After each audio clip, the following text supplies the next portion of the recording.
It was a point in time I didn't even watch football for a minute, man. I was out of it, man. I was like, I don't want nothing to do with football. Like, college coaches ain't hitting me up to check on you. You know what I'm saying? Like, oh yeah, it was a dark time. It definitely was, man. And just trying to figure out what you want to do, because mentally, it messed with me, because I looked at myself low key as a failure. You know what I'm saying? Really? At a point, because I was like, I got to a level, but I didn't get to that level that I felt like I should have been at. So I looked at everything that I achieved or accomplished. I looked at it like it didn't mean anything. You know what I'm saying? Because now I'm back in the real world, and what a lot of people don't understand is a lot of D1 athletes or college athletes in general, they kind of get forgotten, man. You know, after you graduate and you done with the program, like, we go through depression, we have anxiety. I end up just kind of forgiving myself, just giving myself some grace, man, and just really appreciating the things that I did do. Fully Connected. Welcome back to the Fully Connected podcast, your go-to destination for inspirational conversations and talks to help you become your greatest version. I am your host, Chris Jones, licensed therapist, owner of Fully Connected Counseling. Today we got another special guest, a Wichita legend, okay? All-American football player from Heights to Hutch to K-State Wildcats, man. Yes, we got D-Rob in the building. Hey, man. Appreciate you having me, dog. D-Rob right here, bro. Dorrian Roberts, bro. How you feeling today, man? I've been good, man. I'm just living, enjoying life. Living, enjoying life, bro. That's how it is, man. High school was a long time ago, bro. Man, dog. Long time ago. 20 years from. Did you ever go to the reunion? I did go to the first reunion we had. Yeah. And it was pretty. It was dope, man. Everybody looked the same. Personality still the same. We just older, but man. it was fun, man. What do you think you would have told your high school self back in 2009? Like, now what you know from football to relationships, everything.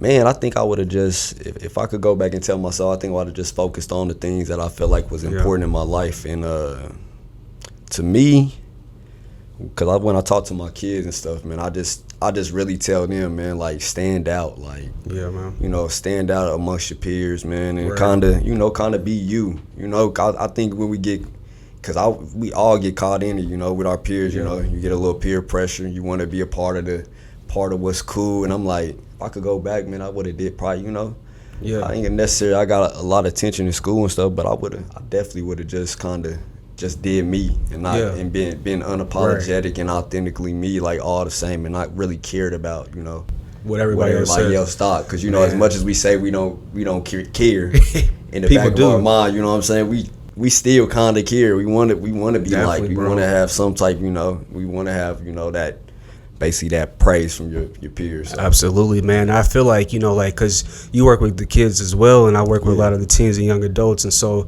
a lot of people want to be popular, and I feel like, you were that guy in high school, bro. Like, people knew who you were. Like, you were around the city. Like, we played sports, and so a lot of these teens, they're trying to really emulate to be popular. But what you're saying is, man, just be you. Just be you. If I could, man, I'm telling you, like, it was cool, man. Like, but like, I think being the cool kid or whatever, not say I never took it like that, you know what I'm saying? Because I was just, I felt like I was just being me, but at the same time, it's stuff that if I could go back, I would have focused more on what I needed to focus on at the time. Like, I would have cut out no relationships. I would have left the girls alone.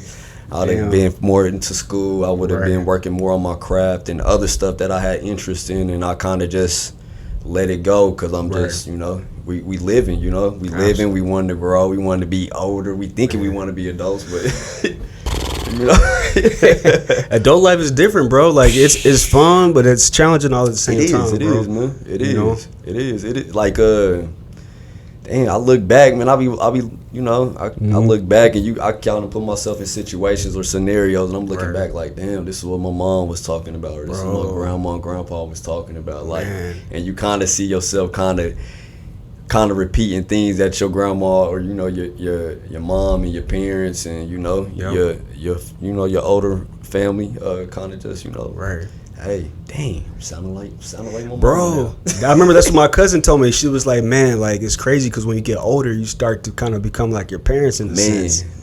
So you're starting to see that too, right? A little bit, man. I would say like, because I didn't grow up like the traditional route, man. Right. I don't try to like, my thought process going through life and experience what I experienced. The one thing I try to give to my kids, or the advice, I just want them to do what they feel makes them happy. Yeah, absolutely. Do what they have a passion in.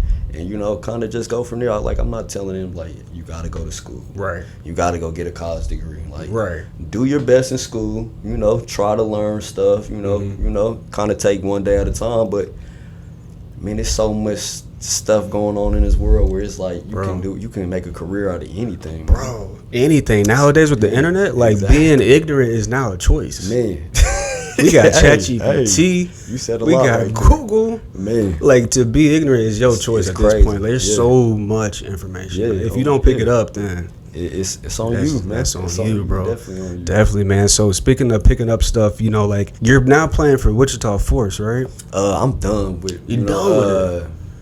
So we have an adult flag football team that we play. You know, me and my partners, we basically Elber Max on it. Another city legend. I got it's a couple other guys on there, but man, we just travel and play flag football now. That's fun stuff, bro. Kind of stay active, kind of be able to compete still, man. And that's a whole different world on the side of that, man. It's like a whole flag community out there, like from kids to women to 35 and up. You got older cats still playing, man. It's crazy. That's crazy. Yeah. I didn't know it was big like that. No, it's definitely big, bro. Man. It's definitely big. Have you ever played pickleball?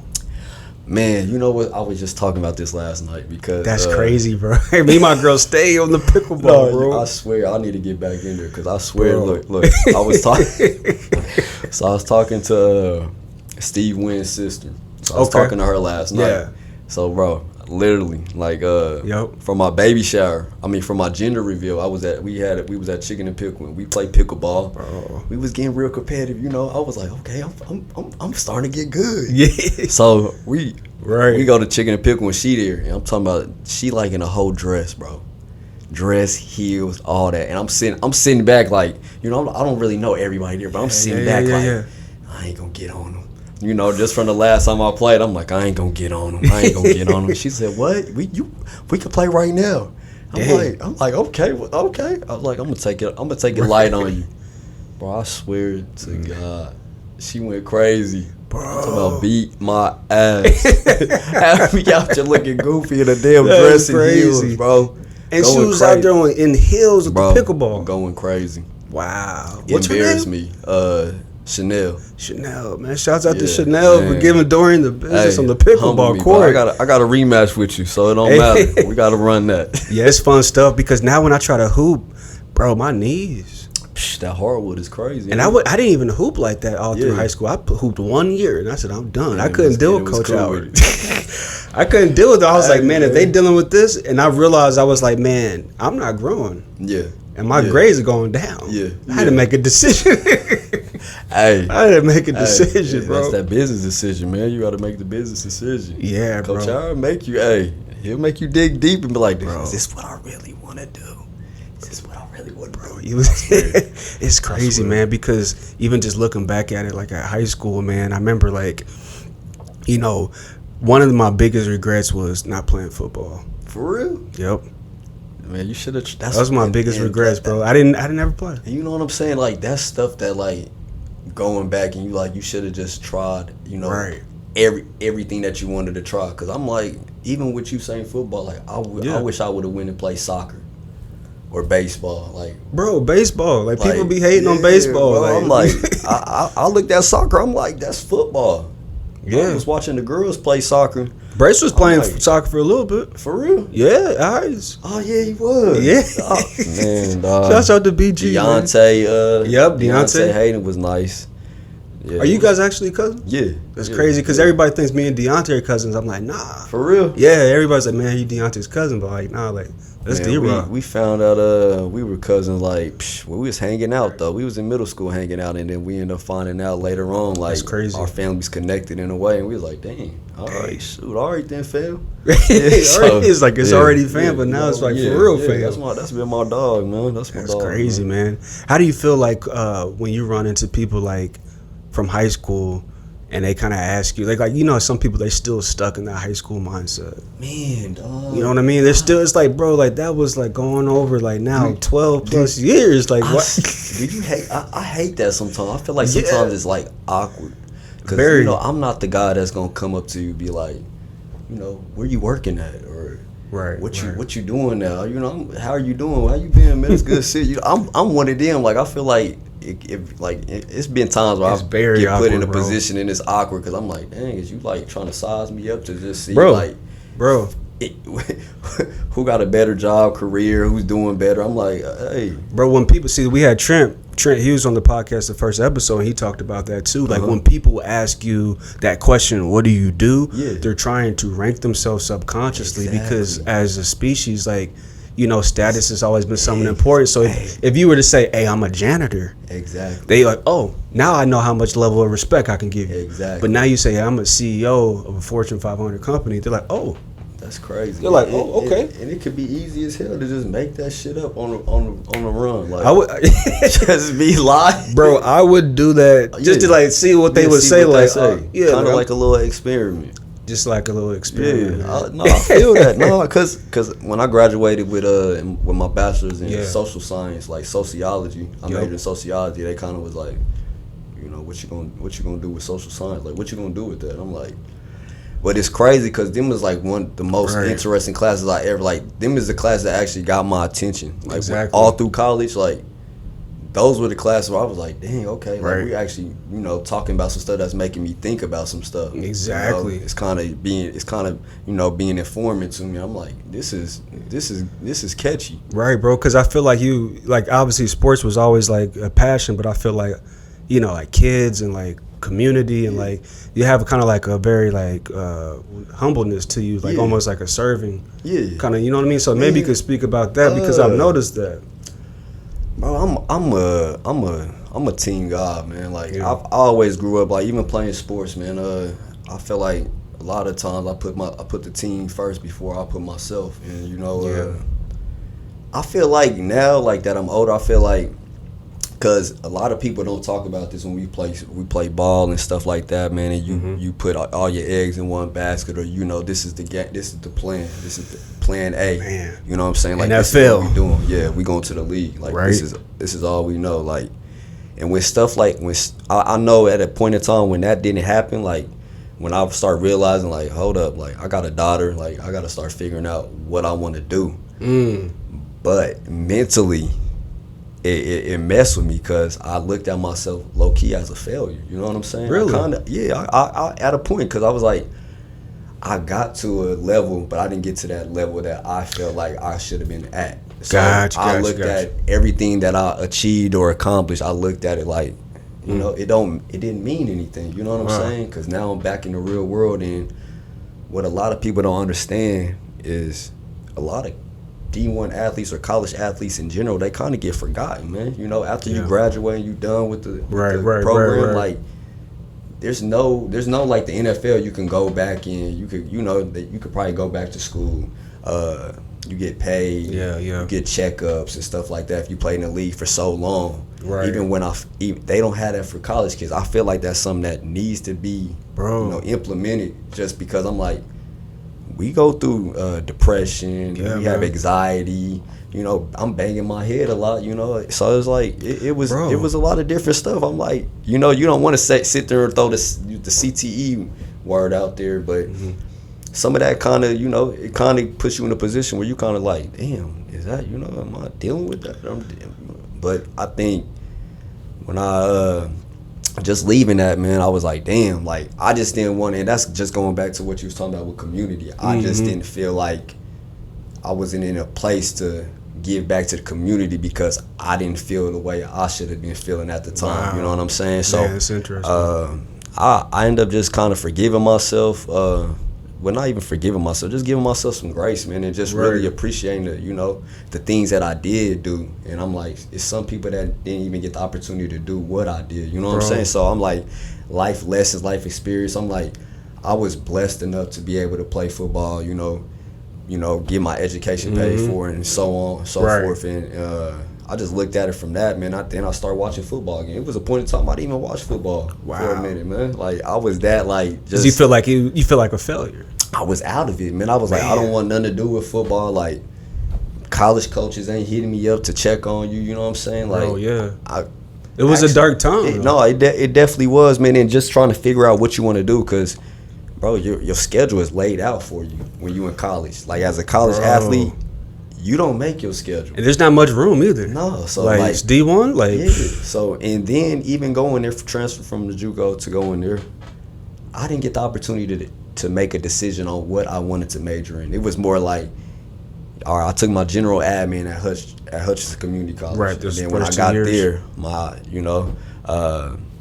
basically my advisor was like, this is what we're gonna put you in, sociology and stuff like that, because this is gonna get you out of here faster. Wow. So, they just straight up said it to you. Yeah, they'll do you like that. So in my mind, I'm like, okay, I'm here to play football. Like, I'm not really tripping off it, but going back, man, I'm like, and that's another thing. Like I kind of got away from was just art and stuff. Like I've always been big into art, and like bro. I grew to like I was always like into clothes and sneakers and like the fashion part of things and like that type of in the culture and stuff like that, and the 90s and the 80s. But I got away from like art when I was in high school. Like I stopped even like drawing or anything. Wow. I'm kind of getting back into that part. That side of me where I'm like, I'm not, like sports is cool. Like sports was a dope time in my life, but I'm like, this is me too. You know what I'm saying? Like this is the other side of me that I don't think a lot of people get to see. So exactly, and this is why I wanted to bring you on, because I wanted people to be able to see the other side. Of D-Rob. You feel me? Because people know you as that top elite athlete, which is dope. Yeah. But like that's not just who you are. Exactly. You see? You're more than that, and so that's why a lot of people, sometimes athletes become depressed, because it's like, man, if let's say somebody gets injured and they're paralyzed, it's like, well, this has been my whole identity for the last 2 decades. Yeah. What do I do now? Exactly. And man, I'm 33 now, so I'm still like, it's still hobbies and stuff. So I'm trying to take them baby steps to fulfill like certain goals or things that I got written down. Like, all right, this is what I want to do. Like over time, like they'll be able to see. But I'm trying to put myself more in that vulnerable position where I'm just throwing what I feel like I want to throw out there and express into the world, express it to my community. Like this is me, and eventually be able to, if God willing, if it blows up or things rolling away, I'm able to do more. Because even when I had plans to play in the league, like I had so many goals. I just wanted to be in the league for like 4 years. If I got to achieve 3 or 4 years, I wanted to be able to take money and give back. But I'm like, I'm in a spot where I can still get back. You don't necessarily have to have money. So I'm like, absolutely not. It's things that I can do. And I was bouncing around, man, just out of state, in state, out of state, working and stuff. So now that I'm kind of like establishing back here, like I got some stuff that I'm working behind the scenes that I want to do for myself, and kind of like get back into and doing things and just giving back to the youth, just giving my experience and stuff like that. So, bro, the youth need it, man, because there's one kid I'm working with. He's going to be going to D1, to KU. For real? Yep. Okay. And so like I was trying to tell him exactly what you were saying, like bro, like you got to be on point. Like they have that schedule mapped out for you. Like there's not really, to my assumption, like probably much room for you just to be over here on the games and then talking to all these girls. Like you have to be like, on it, or they'll cut you, right? You got it. Well, you'll be on scholarship, but they can take your scholarship away, and that's just I think the one thing I think I was blessed with, or just I just being in the spot I was in, I had my friends, like my best friends. I had Dwayne, I had Aaron, Phyllis. We all went to the same JUCO together, and we kind of kept each other in check, you know what I'm saying? Making sure that we stayed and did what we supposed to do. So, and Phillips ended up going to KU. I went to K-State. That's crazy. And because you were going to go out to KU at one point, I was going to go to KU. I thought I was going to be able to go to KU, and we was going to rock it like that. But I ended up going to K-State. Phillips was, man. The crazy thing is, my redshirt year when I went to K-State, I used to always go back to KU, and me and Phillips would kick it, and we'd hang out. And then Aaron and Dwayne graduated the next year. Aaron came to K-State, and I had some other guys, teammates that played at Hutch with me that we were roommates and stuff like that. So and Dwayne ended up playing. Dwayne ended up going to Baker, but he was right there where Phillips was at. Baker, Baker was right there by KU. So I think that was the biggest thing too, man. I had a group of friends, man, that just we kind of kept each other, like we kind of made sure, like, hey, man, bro, you had that wolf pack. Yeah, for real. Like, we literally grew up together, man, and I think that helped me because you get a little freedom, away from home. You got your little dorm room. you get the choice of waking up or not. It was times where I'm gonna hit that snooze and I'm gonna just be like, hey, we ain't going to school today. But you can't. You getting the point where like, man, you here for a reason, so you gotta keep that in check and keep that in mind, man, because it's easy to get away from that, man. Definitely. Speaking about being here for a reason, what do you feel like your reason is in particular to why you are here? Man, that's a deep question. We dive deep. Man, I think I'm still finding stuff about me, man. I think I'm still learning myself. But I just want to be, man, as much as I love Nipsey, but I just want to be an inspiration to somebody else, whether that's them learning from my mistakes and being better or doing better or, being able to do other things. I feel like that's the biggest thing for me. Like, I don't care, like, if you whatever you jocking or you copying me or anything, like if you see something that you feel like that you admire about me or like, damn, I like that, like, go ahead. Like I always been like that guy. Like, I ain't trying to keep nothing to me, right, bro? You know what I'm saying? I'm like, I think that's the biggest thing for me, man, is just being able to inspire and just basically give my advice on things that I experience in life, and also being able to listen to others. And I think that's one thing I need to work on, is just being able to sit back and just listen to others and just kind of just be a sponge almost. Yeah, just be a sponge. Let them get let them vent or whatever they need to do. And that's kind of like parenting too. Yeah, we talked about that earlier. Like, being a parent is kind of like sometimes you got to be that sponge, man, because they really are the kids. Like you said, we had my son, your son, same age. Yeah. So we got to be a sponge sometimes and learn from them, but that takes time for you to kind of humble like the ego and get rid of the ego and just like listen and learn, man. But it's parenting definitely it's a test. It's definitely battle tested, man. Parenting, bro. Like parenting, why parenting is so difficult, because it brings out the parts of you that you try to suppress. I know. You know what I mean? Like, and so then you still have to show up as that authority figure. Yeah. But at the same time, you have to not take it personal, which is so hard. Mm-hmm. You know what I mean? Especially if you have like a defiant one. But at the same time, it brings life way more meaning. Man, it does. You know what I mean? Like, it does, bro. It does, man. It really does. It's you got them heartfelt moments, them goosebump moments when you're like, damn, they getting it, or they can teach you something. Like, man, throughout the years, man, my kids have taught me stuff, man, and just I've become, I've started looking at life a lot different, man, just because I feel like we can be so hard on ourselves and we can be so hard on our kids, and like I try to balance it out. I try to switch it up, like. Discipline is different. I'm not going to, just pop you or anything. Right. I switch it up, man. Sometimes you do need that butt pop. Sometimes you just need to get a good talking to, or sometimes we could just dap it up, give a hug, or kind of be more patient with my kids, man, because it can be nerve wracking. It can be just where you just like, man, you just need it, bro. And I give a big shout out to all the teachers, man, because for real, like, the teachers out there, bro. Man, like, they got to deal with those kids all day, 8 hours. I swear, and even working with grown-ups. Right. When I was in a position of management and just being a lead, I'm like, dog, like, we got 30, 40-year-old adults that can't follow simple instructions. So I'm like, I understand. I'm like, this is why teachers need to get paid more. This is exactly, man. Shouts out to the teachers, bro. Shout out to the teachers. You were at Northwest working at one point, right? I worked at Northwest for at one point in time, man. And just was, man.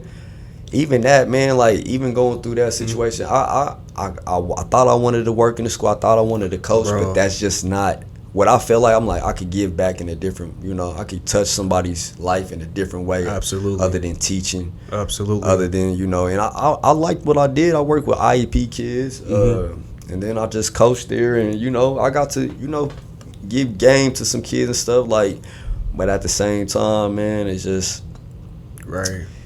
You see stuff in there, man, it reminds you all over as like high school, but bro, the teachers, it's teachers there where I salute them and I respect them and I admire what they do, because they come in there on a day-to-day basis, man. Wow. With whatever they have, you know, outside of school, and they come there, man, really trying to get into these kids' heads, you know, trying to figure them out, trying to really understand them, and coming up with a game plan to help them, man. So it's like, dang, like, it's a whole, like, you can see the ones that actually care and the ones that don't, like the ones that's there just going off the script, you know. Right. We got these, teaching lessons. I'm gonna run it off like this, and you got some that go off the script and kind of try to make it fun and make it a environment of, you know, cause exactly, man. Bro, when I think about it, I don't know if you've seen like that interview with Dame Dash when he was kind of describing like what school was and stuff. Which podcast was that on?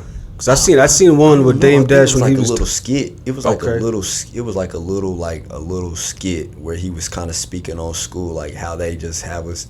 It's really not like a place where you feel like you should, you know. I don't. It really isn't, bro. It's damn near like a prison. Yeah, bro. It's really like a prison, and even too, like if you see the comparisons of like the outline of a school, like the cafeteria from the outline of a prison, bro, like it's creepy. It what's it called? The school to prison pipeline. Bro, and it's crazy. I'm like, why we don't have like how Google set stuff up? You know how they got the little, you know, it's like damn near like you going to a playground, bro. You going to a little fun. I would love to work for Google. Like it looked like.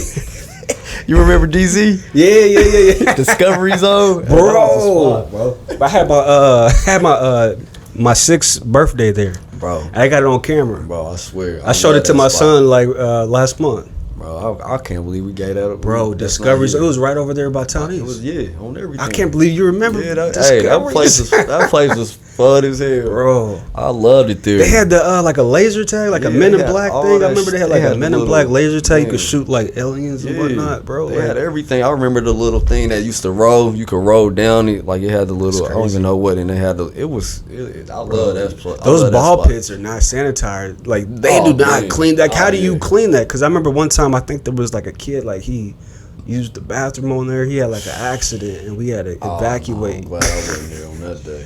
Yeah, it was on my birthday too. I was like, whoa. Hell no. But now the kids, their DZ is AV8.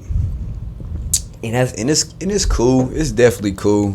I think we kind of minimize stuff a lot. I think they do kind of like make it where it's like more like sanitary, like it's easy to clean, like create like stuff like that. But I'm like, we go to the AV8, the sports forum, man. Kids is gonna get sick there every day. Bro, I remember I would go during COVID times and like nobody had a mask. Bro, like nobody. I swear we was there for my son's birthday and this was this little boy in there, man. I'm talking about just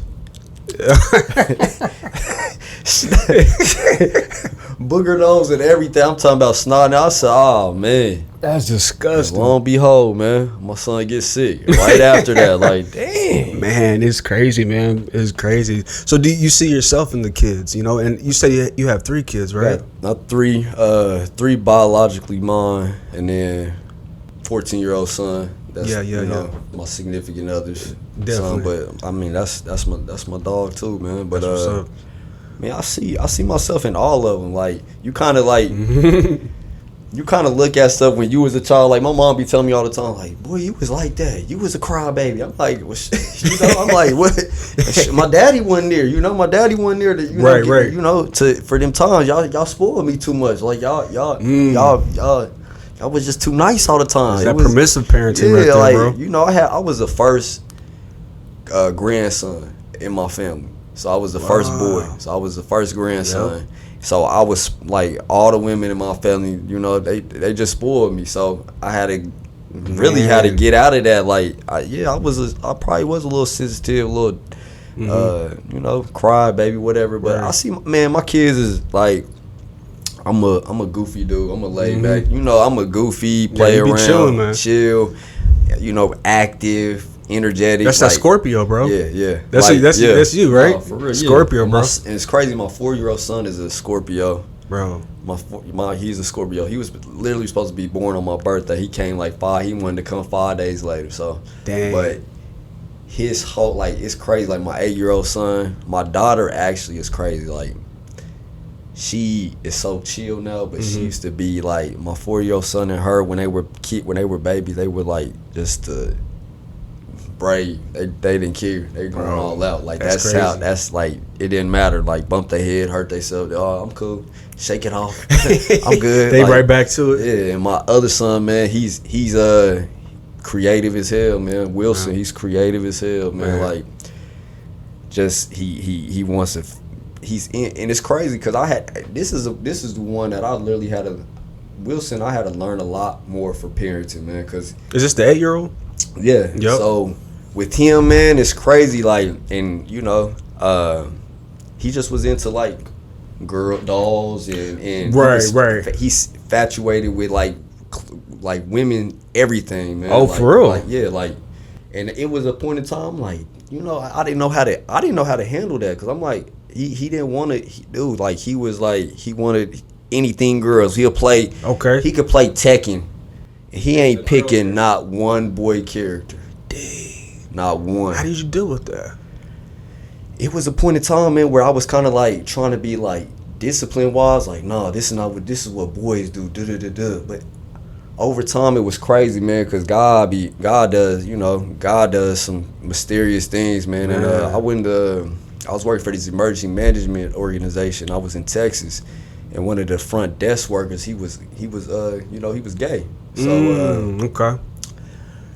What's so crazy is like I've never been like homophobic. You know what I'm saying? Like, right. I've never been like, cause my sister's gay. Right. So I'm like, I've never been homophobic. Like I felt a way when she told me because I just didn't know how the world was gonna treat her or how the people were gonna treat her. So with my son, when he was going through this, that was my biggest thing. I'm like, I don't want to push it. I don't want, because it's nowadays you got D-Wade's son, like he wants to have sex change and stuff like that. I'm like, I don't want to come to the point where I push it. Like his mom was all about trying to just like whatever, like he can wear this and do. I'm like, no, I don't. He's too young still. He's 3-4 years old, and I'm like, no, like I said, I think we need to. I wanted to help him understand, like being a boy is beautiful. Like being a boy is something beautiful. Like it's all right to be a boy. Like to be in your own skin. Like you could be a boy in like pink. You can do you can still like be, now they get their nails painted stuff like the Gen Z. They doing all type of stuff where it's like it is what it is, man. They living their life and they being they authentically being themselves, unapologetic. So I accept a person that's being them. You know what I'm saying? Right. Like, we respect people more when they're being themselves, man. Like just like you said in the beginning of the episode, it's like you can tell when somebody trying to be something they're not, man. Yeah. Oh, it's obvious, like, and it's annoying at this point. Yeah. Especially I'll be 32 next month, so it's like.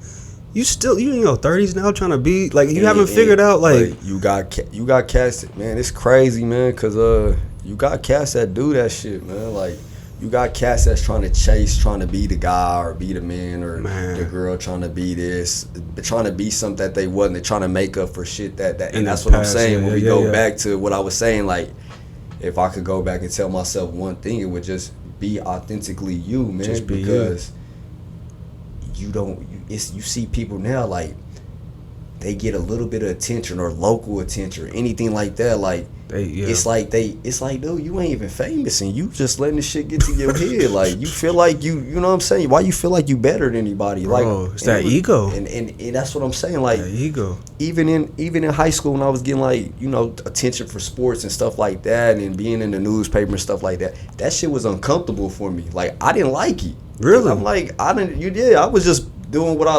love to do. Like it felt good to get recognition for some of that stuff, and I got pissed when I didn't get recognition for some stuff. But I felt like I didn't have anybody to really help me handle like gaining so much attention and recognition for certain stuff like that. So some of that stuff kind of got to my head at one point in time, but it humbled me when I saw, like, that's one blessing I could take away from not making the league, because there was so many people that I saw, damn, if I would have got to the league, or I would have got drafted, like, damn, I would have took so many people with me that truly, really, genuinely wasn't my fucking friend from the jump. And that's, you know what I'm saying? That's crazy. Like, everybody, you know, they was fucking with you. Oh, you know, Dorrian about to go to the league, or you know, it's in my head. I even had, you know, I'm making posts and shit. Like, I'm like, this shit about to happen. Like, I could feel it. I'm feeling like that movie that He Got Game with Ray Allen. Yeah, you know what I mean? Yeah, everybody wanted to hand out. Yeah, everybody, bro. That's how I felt like, bro. And it's wild. I'm like, damn, if I would have got to the league, I'm like, maybe that's a blessing in disguise, because I got to see who genuinely fucked with Dorrian for who I was. You know what I'm saying? And I feel like, you know, even yourself, like, I feel like you want to have people around you that are genuine and that are there for you through good and bad. That's gonna have your back regardless. Absolutely, you know? bro. Like, you don't want I don't want no mooching ass nigga. Like, I don't want nobody I don't want nobody rocking with me because they thinking, oh, let me sit back and get right with him because he might jump off. Like, no, like, I still hang out with this, and it's crazy because everybody they be like, damn, you still kick it with Aaron and Phillips. And, shout out to Aaron, man. Yeah, you still kick it with your same friends from, like, elementary, bro. Like, elementary, and then going into high school, you know, again, you know, I still hang out with Dwayne. Like, them is all my dogs, and I got, you know, and I had, you know, other people that I grew up, but I'm like, I still, them same people still in my circle, you know. Exactly, I'm out and branched off and connected and you know, have friendships with other people, but my circle is still my circle, you know. My circle, like, amongst, like, we might not talk every day, you know, because we adults now. It's we crazy, got responsibilities, man. We got responsibilities, man, and we can't do the same shit we used to do. Right. And it's always good to get with your people when you can, and, you know, talk shit, you know. Right, just kind of, you know, just man, bro, we'll sit there for hours, man. That's what I'm crazy. Hey, women. Don't get on your partner or your man so much when he out with his homies, you know. Man, let's talk about this real quick, man. You know, most of the time we just kicking it and just, you know, giving shit to each other, man. We want to hang out. We ain't did it in so long, man. It's like, damn, like, you kind of get that escape from reality where you kind of just feel like that kid again. You like, cause I'm 33, bro. I swear, I still feel like I'm fucking. Isn't that crazy? I still feel like I'm Dorrian from fucking, bro. Like the child, the inner child in me. Like, I'm a big kid still. Those were the days though, going to your grandparents' house, bro. Oh man, right over there by Mr. Olsen. Hey, we used to. Hey, we used to. Everybody. That was the spot, bro. That was the spot. When I would go over there, I feel like I'm on a TV show. I swear. Like, I'd be like, I'm on the. I swear to God, like, the room, everything. It felt like I was on a TV show. Hey, man, like, it really honestly did. Like, it's you crazy. and Diedrich, bro. Like, it felt like I was on a TV show. It was a nice space, and like, the thing is, people don't know about you, bro, is that, man, you used to be roasting people, bro. I mean, even like you and Anthony, like, bro, and obviously your brother, like, you and your brother, like, talking about roughing us. Yeah, like, you and your brother, bro, like, y'all would be roasted. Bro, I think that's, and my mom used to hate us. Me and my brothers, we used to always be talking shit to each other. Funny, man. It's so funny. Y'all need to quit that. I'm like, we can't, bro. I don't know why our culture's like that, bro. Like, that's how we show our love, and that's what I'm saying. And I had to get away from that, man. Like, I can't just be coming in the room and seeing my homie, like, you know, throwing a little shakes. I'm like, bro, he might not be feeling like that today. It's hard for me to do that though, because if I don't do it, guess what?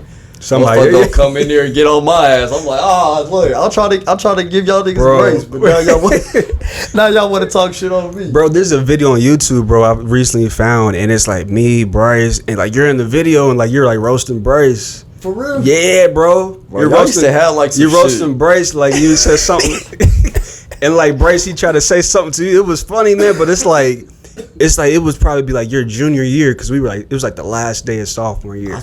I remember Santos took the camera because I was recording a fight. Like, that was back when we had, like, you know what I mean? Oh yeah, the flip out little deals. Yeah, man, and I think Aaron was in there too.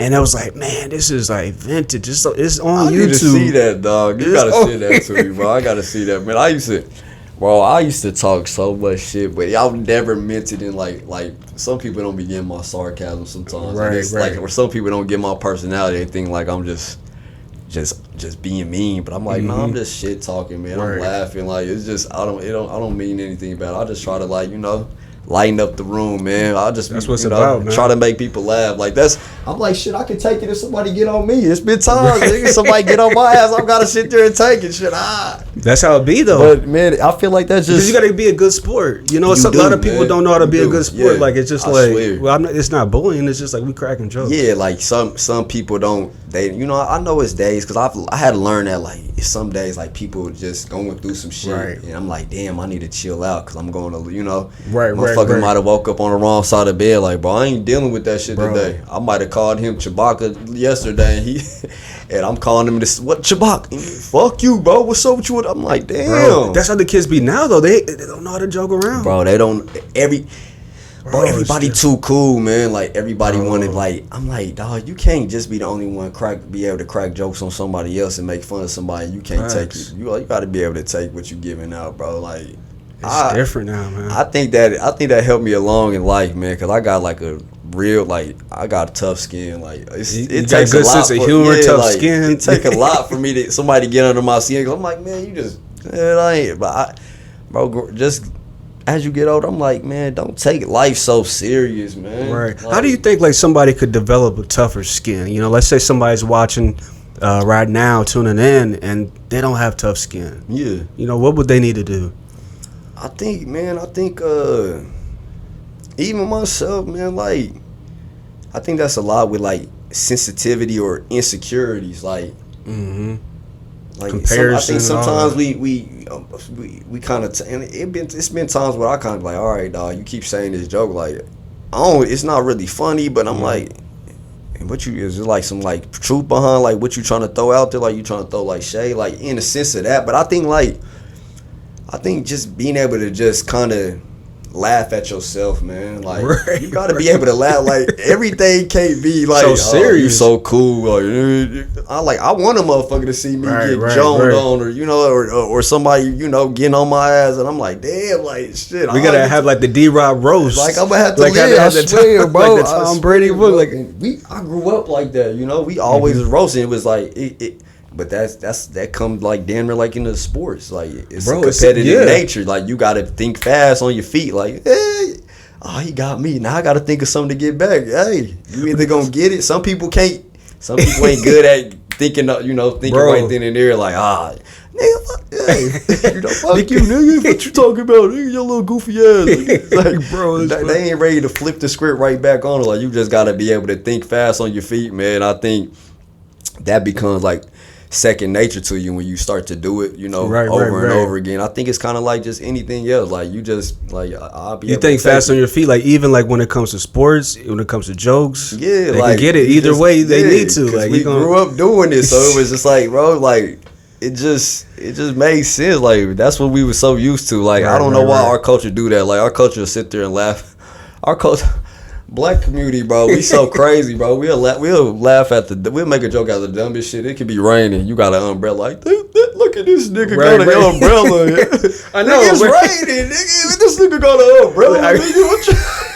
Isn't that crazy? That's so true, though, man. Like, what the hell? That's so true. People be true. This nigga got, bro, I swear, bro, I was at work. Man. So I had wet wipes, man, because I'm like, for sure. So, if I gotta go to the restroom, I'm like, I ain't about to use this toilet paper. I got fresh disinfectant wipes to wipe down the toilet seat. Nigga, you got wet wipes, girl. I'm like, oh man, I'm like, you little dirty ass nigga, you little stinky booty boy. What you talking about? I'm like, motherfucker, just be wanting to crack a joke so bad. Sometimes you don't even think about the shit you be saying, man. Bro, it's crazy. Yeah, man.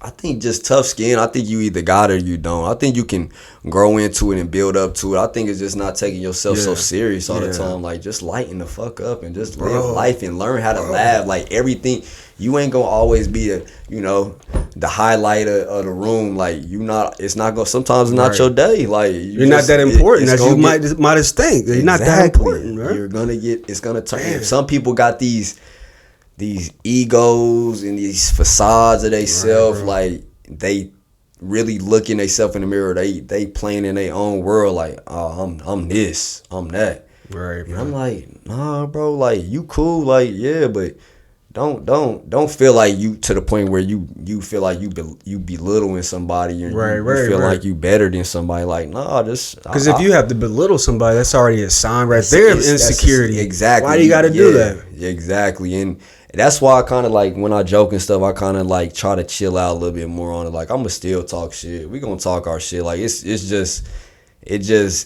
bound to happen, man. Like, it's no way, you know, it's just gonna happen. It's naturally it's gonna happen. But I'm like, I kind of like, you know, I try to like fall back on that, kind of let people beat them sometimes. But shit, when it's just to the point where you're like, hell nah, like I'm gonna get like, if the time is ready, like we're gonna go, bro. Yeah, like shit, we just laugh, bro. I'll sit up like shit. I was out last night, man, and we was just we joke, man, like. So I'm gonna make a joke. Somebody gonna laugh. Somebody gonna make a joke and shit. I'm gonna sit there and damn near laugh at the shit because I'm gonna laugh at it because I'm like shit. You know, we'll sit there. Has anybody ever try to fight you over like some of the jokes? Oh man, dog. Like the ones that don't have the tough skin, the ones that take. Yeah, you got them. I think because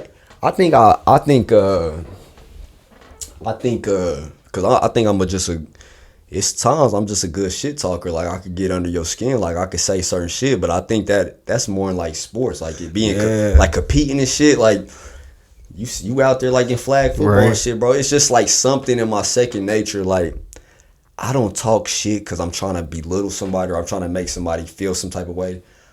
I talk shit more of the time because I want to get the best out of you. You know what I'm saying? Like, if we compete, like... You ever been outside like playing basketball by yourself? Yeah. You trying to give yourself them like challenges, them crazy challenges. Like, oh, we down by 4. Like, oh, I got it. Or we down by 3. It's 5 seconds left on the clock. You playing with yourself, like you in your head. It's imagination, and right there. Yeah, or like, bro, it always gets sometimes shit.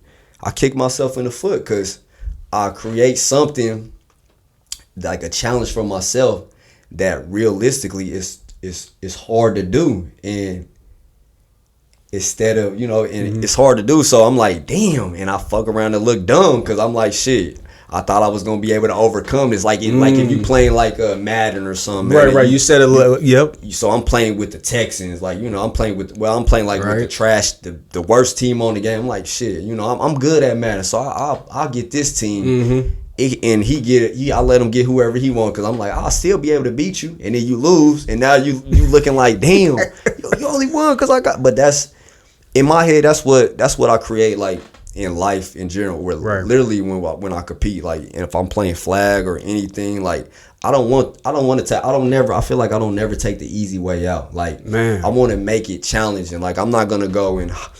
I ain't gonna go be LeBron and hop on, you know, or KD and hop on, you know, the winning team. I'm gonna go get my guys and we gonna line it up over here and we gonna compete with y'all and we gonna try to make this shit shake this way. You know what I'm saying? Like on some, like on a Kobe Jordan mentality type of thing. You know what I'm saying? That's the Mamba mentality right there, pretty much, like, bro. Because what you're saying is like challenge. You're gonna take on the challenge, bro. Yeah. And so, like, believe it or not, like challenges actually make our life more meaningful. Yeah. You know what I mean? Like when you take on that responsibility, it gives your life more meaning. And so, like, a lot of times when I'm talking to these young folks, especially these kids, they don't want any challenge, man. And so, like, you playing life on easy mode. Yeah. You don't unlock any achievements when you beat the game on easy. You feel me? So you gotta up the difficulty so it's more challenging. You feel me? Because then you can unlock more stuff, right? But if it's too challenging, you know, now it's overwhelming. Now it becomes and that's you know what I'm saying. Like, it's times where I'm putting too much on my plate, man. It's like, shit, I gotta sit back, baby steps, man. Like, you want to knock shit out all right, that's at that once. Quick, that's that ego. You know what I'm saying? And it's just like, nah, like, you got to sit back, bro. It's steps. I'm so bad at that at times, man. I take on a little bit too much that I can handle. Right. And shit, sometimes I'm like, damn, like, bro, why the fuck I put myself in this situation where I could have just did it this way and kept it going this way. But I don't know why I live life on the edge like that. I'm a spur of the moment type of dude. Right. I feel like that has its pros and its cons too, but there's pros and cons for sure. You know what I'm saying? Like, you living in the moment, you living life, you enjoying life, but actions, sometimes you know, those actions, you know, you got to deal with them consequences to it. So I wanted to ask you too, like, how do you feel about the Wichita night scene? You know what I mean? Like, going out, like, what do you feel like Wichita needs? Because I feel like we need like something like, because this the same kind of places. You know what I mean? Like I heard you say earlier you went out, so I'm guessing you probably either went to. So we was actually I was at my boy DJ Tommy Billion's birthday party last night. So we was at a little house function, man. We was just kicking it over there, drinking. He was DJing, the music was playing, eating food, you know, stuff like that. Just kickback. But man, bro, I can't. The night. It's so many things that you could say about the nightlife. But I honestly think like, I think dudes like, especially like the youth right now, like, and it happened in our time when we was out. You know, people coming out there for the wrong reason. Like you got people that's actually out here, bro. You don't know what the hell's going on. But I don't think people take into perspective of or thinking before they go out and do something, man. They want to go out with, you know, if you emotionally, you know, you can't control your emotions, and you acting like, you know, you want to go out so you can get into it with somebody. Like, stay your ass at home, man, because it might be somebody that's out here celebrating their birthday or anniversary or they just graduated, and we tripping out here and somebody lose their life or anything like that, man. I feel like, bro, we got it. And that's another thing, man. It's just shit.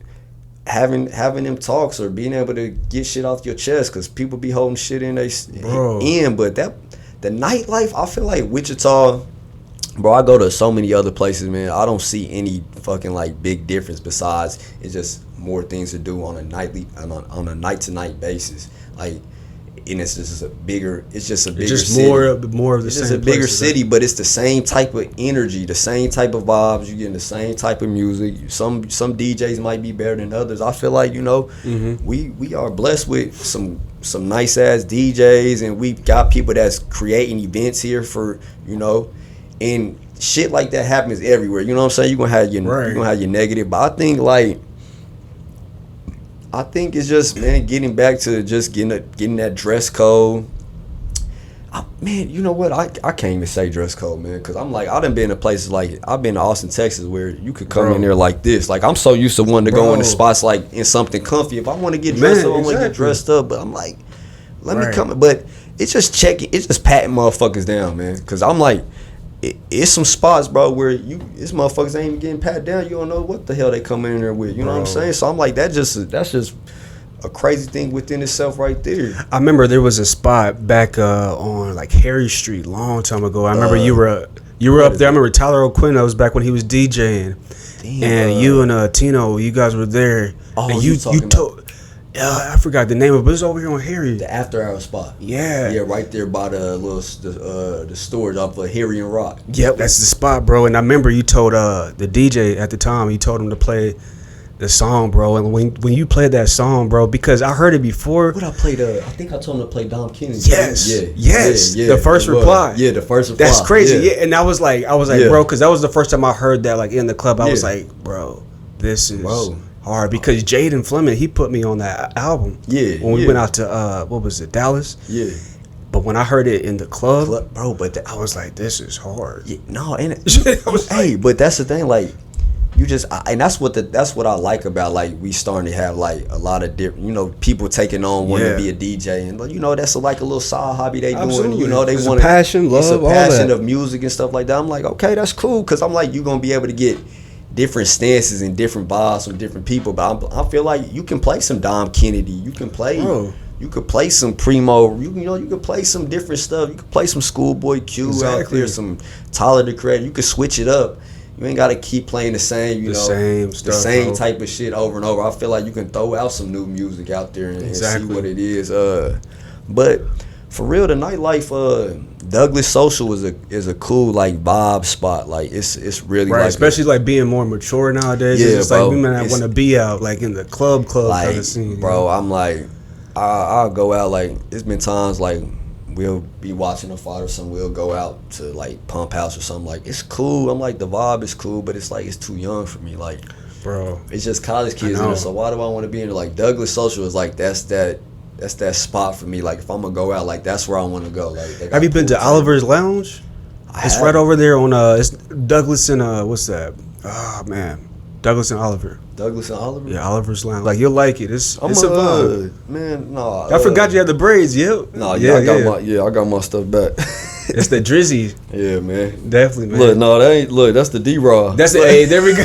You gotta be yourself. Exactly. Well, I had them braids before exactly. Heck yeah, bro. Yeah, in high school, but this talking shit, man. But definitely. I had somebody say that shit like, you would Drake go to something like, man. Like, get out of here, man. Cut it out, bro. I had braids before. I came in elementary to high school. I had braids, bro. Drake wasn't the first light skin with braids. No, he just nailed it, bro. And I don't know, Drake one of them guys. He one of them guys and it's crazy, like how you saying this. He one of them guys that's like trying to be. I'm not gonna say he's trying to be something he's not, or he's trying to like right.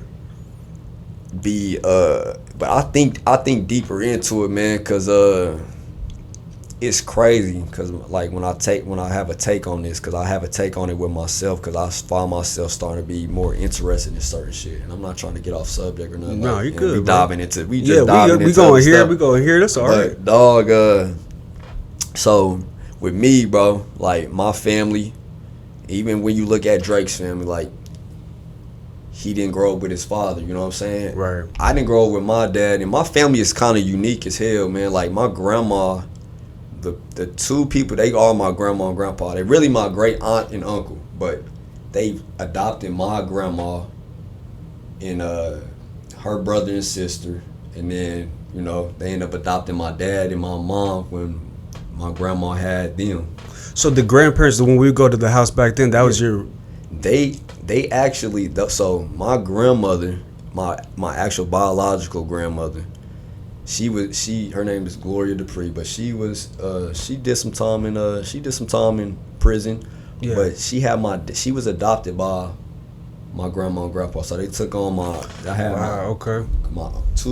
uncle and my grandma and my auntie, so they basically adopted in. So when my grandma had her kids, my dad and my auntie, then my grandma and grandpa that you knew of, they adopted them.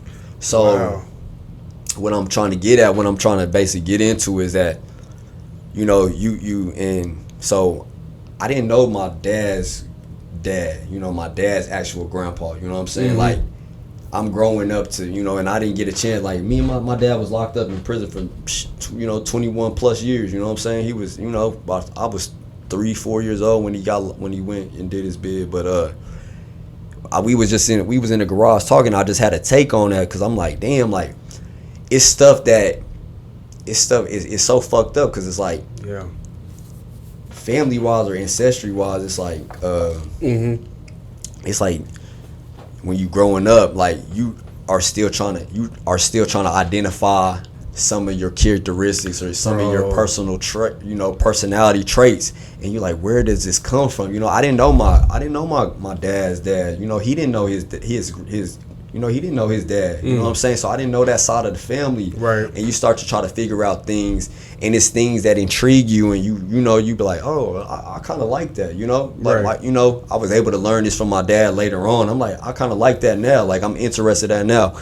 So when I look at Drake, I'm like, I don't necessarily had to take on it, because first of all, K-Dot won the battle, so I'm not going. I'm gonna put that out there, but I don't want to like go too hard on Drake, because I'm trying to say, like, he comes from Canada and he's trying to be something he ain't. It's some, like, I do feel like he has like character issues, because he can't identify or understand where he's come from, or where things in his family have down his family line, like where his dad grew from up, Memphis and everything. And I feel like once his dad kind of start coming back around and be in his life, he start being able to take on some of these things that he probably was interested in now, and he's like, damn, this is a part of my heritage, what I'm saying? It's like, it's a little deeper into, I'm like, maybe that's what he's trying to do, and we taking it and we looking at it in a point of view like, he ain't being himself, because he didn't grow up in that. But he's trying to find himself still. Exactly. You know what I mean? He's trying to find who he is, where he came from. And when you sit back and kind of look at things for what it is, like, you can kind of see that in a sense. And you know what I'm saying? You kind of got to give grace at the same time. Like, bro, I can't sit there and act like I don't fuck with Drake.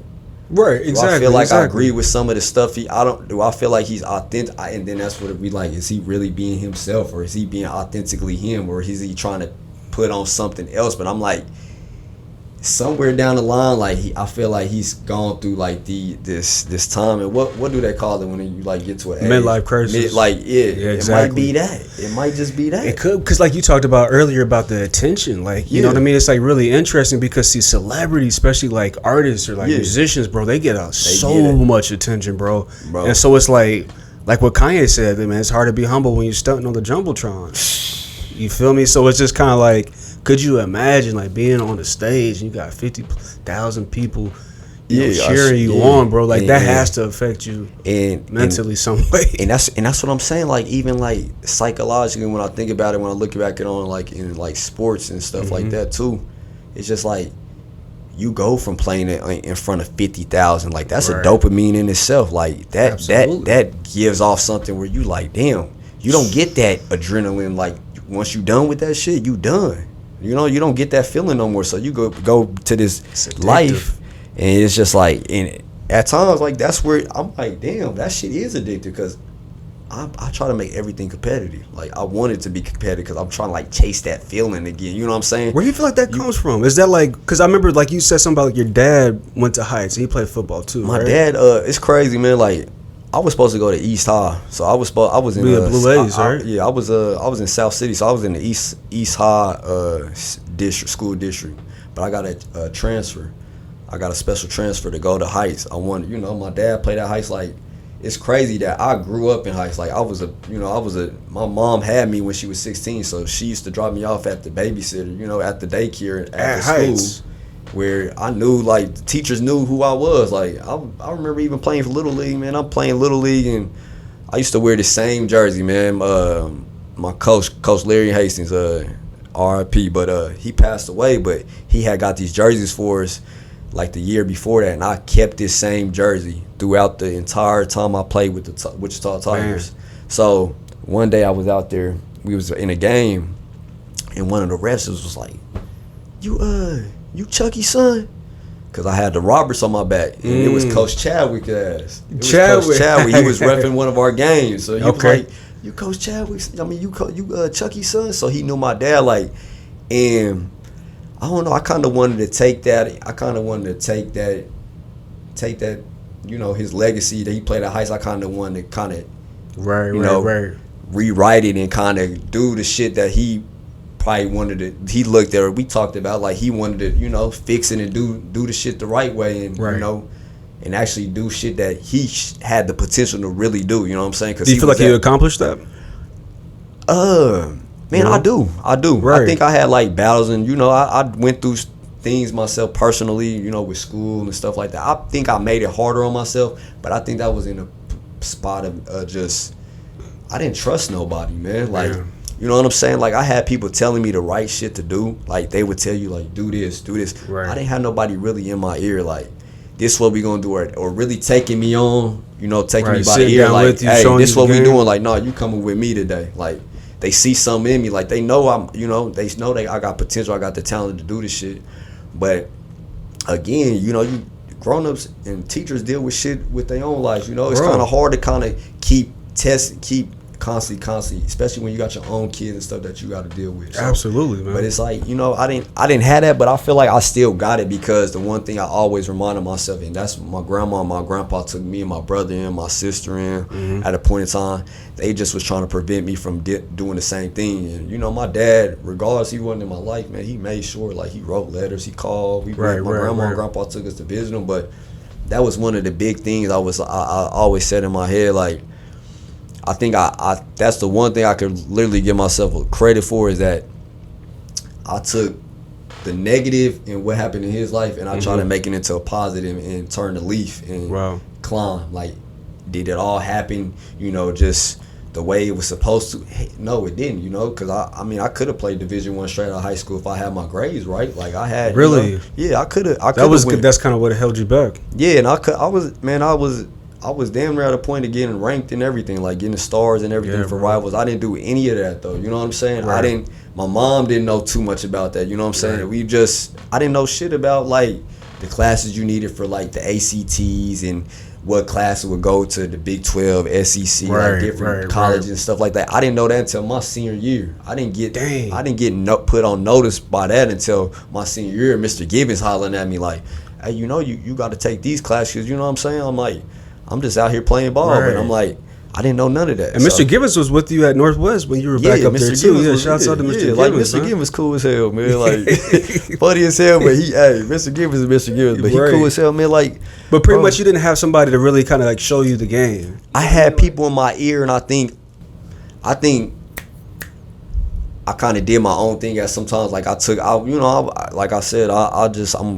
in a way I didn't trust anybody. I wanted to try to do, you know, you in high school, you want to do shit your own way, but you know, you come back to it, you like, damn, they was right. Like the whole time. Let me do it this way.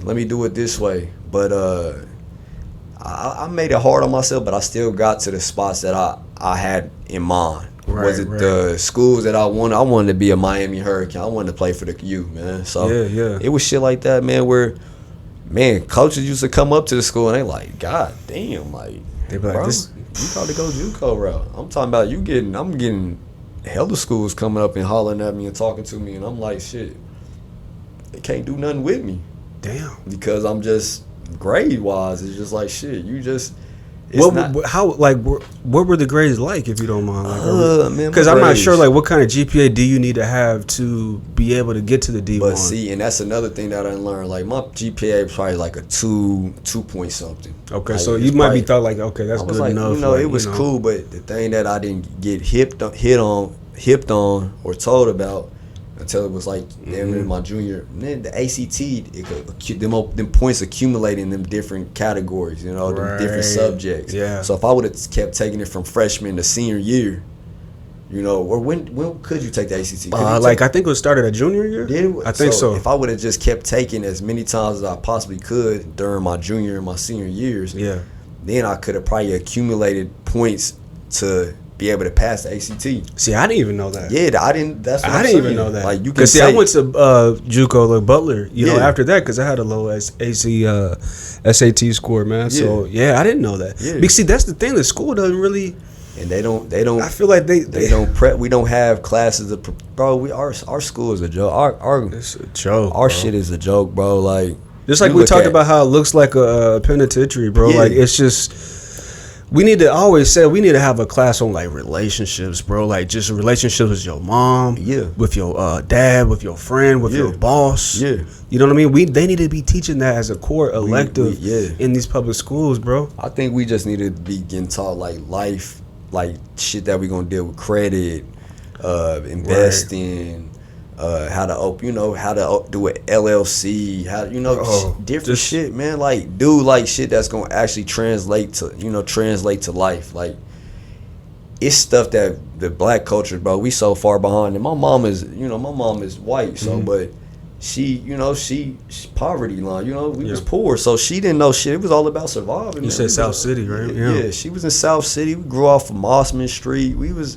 Bro, it was times, bro. It was tough, but it was just survival mode. Just trying to figure out the best thing for herself at the same time too. That's when I'm like, but we so far behind on that side of things, because we get to that. We in the point where you survive and we are not we learn about sex ed, but they just telling us disservice. They're not giving really. It's a disservice because they just telling you basically not to have sex.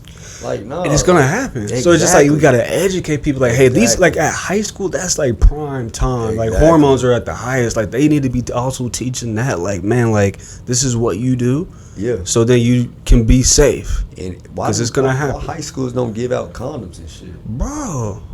And I never thought about it, but just birth control, just to have it out there, like it's because they know people out there having sex. It's stuff that we can do as a society and as a country that we don't do because it's gonna take away from. But there's money, the revenue of shit. That's what the negative shit creates more revenue. That's what is so crazy, bro, and that's what we strive off of, bro. It's the controversy is gonna create money, bro. Yeah. Because think about it, if you and I ran the world, like why would we be teaching all these kids how to use credit, exactly, how to save money, how to start a business, exactly? You see what I'm saying? So there are certain powers that be that create these systems, maybe not deliberately to do that, but it's just like for the school, they can't teach certain things. They have to follow the curriculum in order to get paid. Yeah, exactly. So it's just like they can't have a class on credit. Exactly. Like they won't get funded. And I think that's where you kind of had those like after school program. Like, right. Is there even after school programs still? I ain't been in a high school in a minute, man. Man, I talked to a lot of these high schoolers, bro, and to my knowledge, it doesn't seem like. I mean, they might have after school like tutoring, some of the basic, but not like after school programs as far as like they're gonna really help people elevate to that next level. Because, like you said, you're 33. You're the same age as Nip. Yeah, that's that time in life when you kind of come full circle, and so you start to realize kind of like all the childish ways in the past. But it's like it's crazy to think because all those situations, like even like from where you came from, helped you to be who you are right now. Yeah, you know what I mean? That's man, that's so real, man. Like I think we don't give we get to a point where we say like right now I'm 33. Like right. It's people I know right now. Even some of my friends that sit there and be like, oh damn, we old. I'm like, bro, we just getting started, bro. I feel like this is like your prime years because you are understanding who you are. You figuring out, you learning. You bumped your head a couple times. You still learning stuff, but you starting to get over that hump. It's just that time of just giving grace. But I feel like people get to a certain age and they kind of just kill. They just absolutely hope. Like they like, oh, I got kids, I can't do nothing. No, you can, man. Everything doesn't like, bro. I live a untraditional life, man. Like. What schoolboy Q say? He said I'm a deadbeat when the family gotta eat, when the kids gotta eat. I'm a deadbeat because shit I gotta go I can't sit on my ass. I can't sit here and do the same shit. If I'm not happy with what I'm doing, I gotta figure out another way to make it happy. That's where my mindset is. I'm like I'm in a point where I'm like shit. If I gotta sacrifice my time away from my kids at times, then I'm gonna do it. Right. Because I want them to look back and, they going to have something to look back on. Like the legacy is building. The legacy is going in the direction it needs to be going in. They going to learn to jump off the damn cliff, off the cliff. Like take a chance, example. You know what I'm saying? It might be scary in your stomach, that gut feeling, you know what I'm saying? You be like, damn, I don't want to move. Like my family here, like, I'm like, bro, if it came to that point for me, bro, and some people don't agree with it because, they like, man, my kids is here. As me, I'm like, I'm not doing nothing beneficial for my kids if I can't do nothing for myself. So facts, man. If you like, that's just come where that's that. I don't give a fuck what the stance is or what the stigma is on what y'all trying to say about me. Like that don't make me like you can live your life how you want. I'm gonna live my life how I want. But traditionally, like the shit that we hear, society tells us what we need to do. This it's just really be playing into their hand because that's. You gotta look, like you said. Like I feel like the main theme is you gotta be you. But to be you, you gotta know who you is. Yeah. You gotta know thyself. Yeah, you feel me? And I think, bro, I'm still figuring out myself, man. It's a journey, bro. It's not like it's not nothing in life is a destination. No, that's damn, you know what I mean. Nothing in life is destination. It's like how I pictured it. It's like almost like you're on this long car ride. Yeah, and you can either complain about the car ride, or you could turn on some music, you could dance, you could eat some snacks, but you're not really getting out the car. There's not really a set destination. Damn. You just kind of keep going. Damn. And so you have to, that's what I say, life's a journey. So you have to enjoy the car ride. Yeah. You feel me? Now some people try to get out the car and just, oh shit, I know I've been trying to hop out the car a couple times, man, because I'm like shit ain't happening as fast as I would like it to happen, but now I'm starting to tell myself, Dorrian, you got to be patient.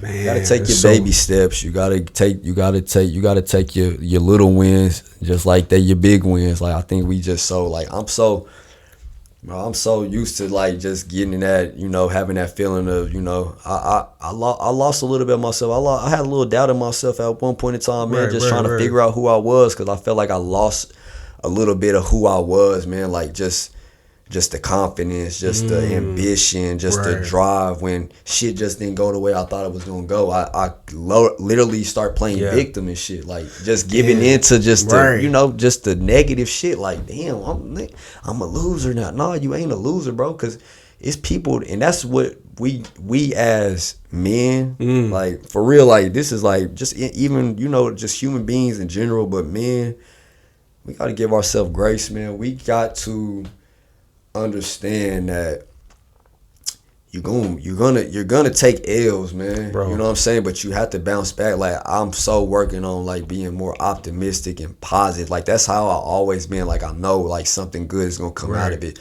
But what I gotta do is change my habits on shit. Like, bro, you know how you'll change habits on something? it routinely it start becoming like it's just natural. Right. But then something, one little bump in the road, you're like, oh, fuck it. Now you done took 5 steps back and you back right doing what you said you wasn't gonna do. You know what I'm saying? It's like, best like if somebody wanted to stop drinking. Exactly. It's like, hey, like, okay, you might have relapsed, but you can still pick it back up tomorrow. Yeah. You know what I mean? Yeah. It's either day one or another day. Exactly. So it's just like you have to be able to still continue on that journey. Just like we gave you that example of the car. Yeah. It's like sometimes the car gonna stop. Yeah. But when it starts going, we gotta keep on going north. No, that's real. Because some people just stagnate. Some people just like you said, like they got. See, I always say like age is like more of a mentality. Yeah. Some people 30 with a 70-year-old mind. Yeah. Like wait, and that, bro. You know? Yeah, like I could say that, bro, for real. Like you, me, I had a lot of growing up to do, bro. Because like I said, bro, everything was just the way I lived, bro. Everything was given to me. Like my talents, my just athletic abilities, everything was just given to me in my hand. You know what I'm saying? I didn't feel like necessarily like I had to work too hard for shit. Really? Yeah, I didn't, like, once I got to college, I became and got. So you felt privileged?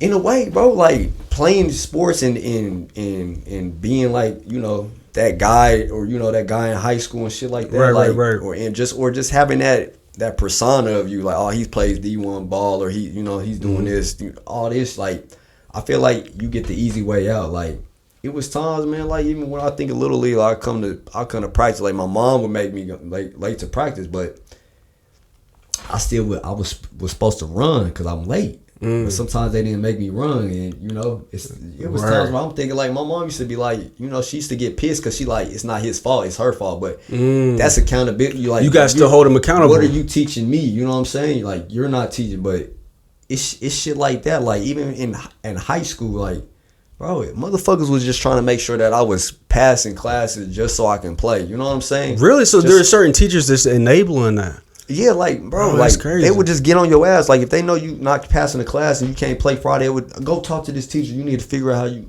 need a coach telling you need to figure out how to get this shit fixed. You know what I'm saying? You need to figure out how to get this shit back up to where you can play on Friday. Right. And then after that you ain't dealing with the shit no more. So they're more concerned with you out there on the field versus the academics. Yeah. And like, it was times, bro, I used to skip classes. I used to be like, shit, math, I hated math. So if I knew it was shit, algebra 2 or whatever the hell it was, I'm like, shit, I can't. I said, I can't. I'm not taking the geometry. I'm like, man, I'm not going to this class. Like, this shit too hard. So you could just skip it and they would still pass you. And I was skipping. You know, I was skipping it. That class, it wasn't going, like, I started learning, like, about, like, certain classes that basically it wasn't going to penalize you for your high school diploma because it wasn't a class that you really needed to graduate. Right. So I'm like, shit, I felt like I'm gonna go in the weight room, man.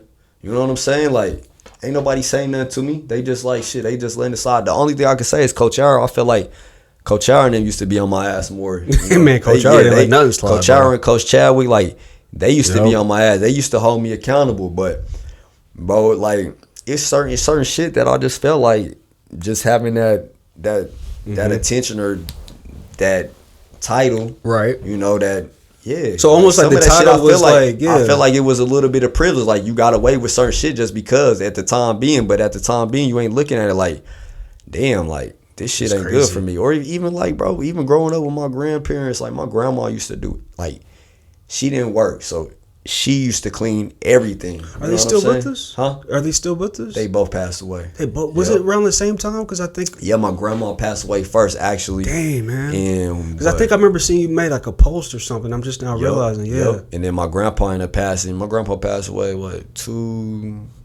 He passed away about 2 years after my grandma. Wow. And it's always 21 or 22, one of the two. Yeah, he ended up passing away from, natural causes. Man. But man, like it's certain shit like that I'm like, my mom used to make sure we had chores and shit, you know what I'm saying? Right. But my grandma used to, she was washing the clothes, folding them for, me and my brother, we ain't really, and at the time, like, you ain't looking at, like, she basically making your life easier, but at the same time, you looking at it like, damn, I needed them times to do shit. I needed to learn stuff like that so I can, I feel like, bro, it was just, everything was just kind of like, it was like handy. And I was a big ass kid, man. I still got a lot of maturing to do, man. Like, I'm still learning myself, but I feel like I have friends that's mature. You got some friends that, had that old soul, or, that they just had that wisdom because, they might have grew up a certain way, a different way. But, man, it's definitely, I definitely felt like at sometimes I just had everything just kind of was in my hand where I didn't really have to deal with like too much adversity. It was just sports. Like, I didn't have to do nothing else. Like, it was just sports in school. That's all I knew. You know what I'm saying? Like, you doing that all your life, and then you get out of that and you like, damn, how I'm gonna make a routine for myself? How I'm gonna create a schedule for myself? How I'm gonna stay on top of certain shit that I need to do and handle? You know what I'm saying? That's something else, it's bro. Stuff that I was dealing with as an adult. And you like, damn, this shit is crazy. This is just coming from me, bro. Cause like I'm telling you, like, I got it. Like, my daughter's 14. And she's a freshman. She's about to be a freshman. She actually graduate.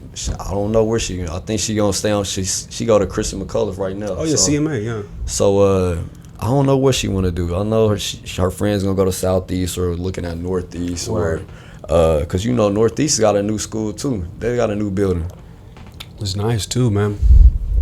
So, but no, like, I just be like trying to give game. Like, I don't be trying to be too hard on, but I'm like, bro, this is stuff that like, that, even with my my girl's son, like, he's 14. I'm like, dog, like, and even my 8-year-old and my 4-year-old, I'm trying to mold them into something that I didn't have, like. Right. They try to make your life easy. Like, my grandma, like, I love, like, my grandma to death, my mom's was like, she a single mom, so she let certain shit she let get away. I was her first child. We grew up together, with certain shit, like, she'll kind of bend the knee, like, all right, you got in trouble for this, but I'm gonna let you go kick it, or I'm gonna let you do this. Man, see, because even like when I talk to a lot of these kids, like, I do also a lot of like parenting coaching to kind of help them understand, like, that's not necessarily good to enable, because then it just makes them not have any kind of accountability. Exactly. And then for some like more severe cases, it can even lead to like addiction.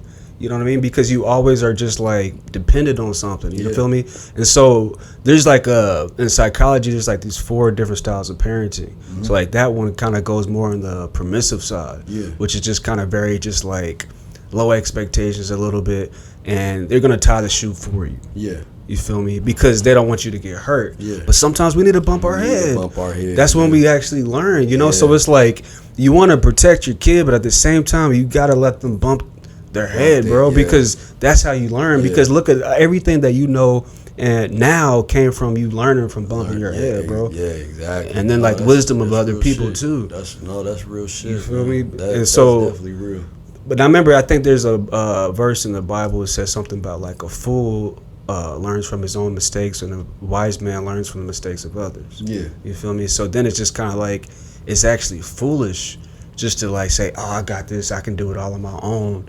You know what I mean? Like, it's wiser to realize like, hey, I don't need to go to jail to know I don't need to be there. Exactly. I don't need to touch the stove knowing the fact that it's hot just to see how it feels. Just to see, man. And we go through that, man. I think a lot of times as parents or as grown adults, like, you tell kids certain shit like not to do, but you don't really give them the game like that. Like, these are the moments now, like, where I kind of try to give game. I kind of try to sit back you know, and kind of let people be, you know, who they gonna be.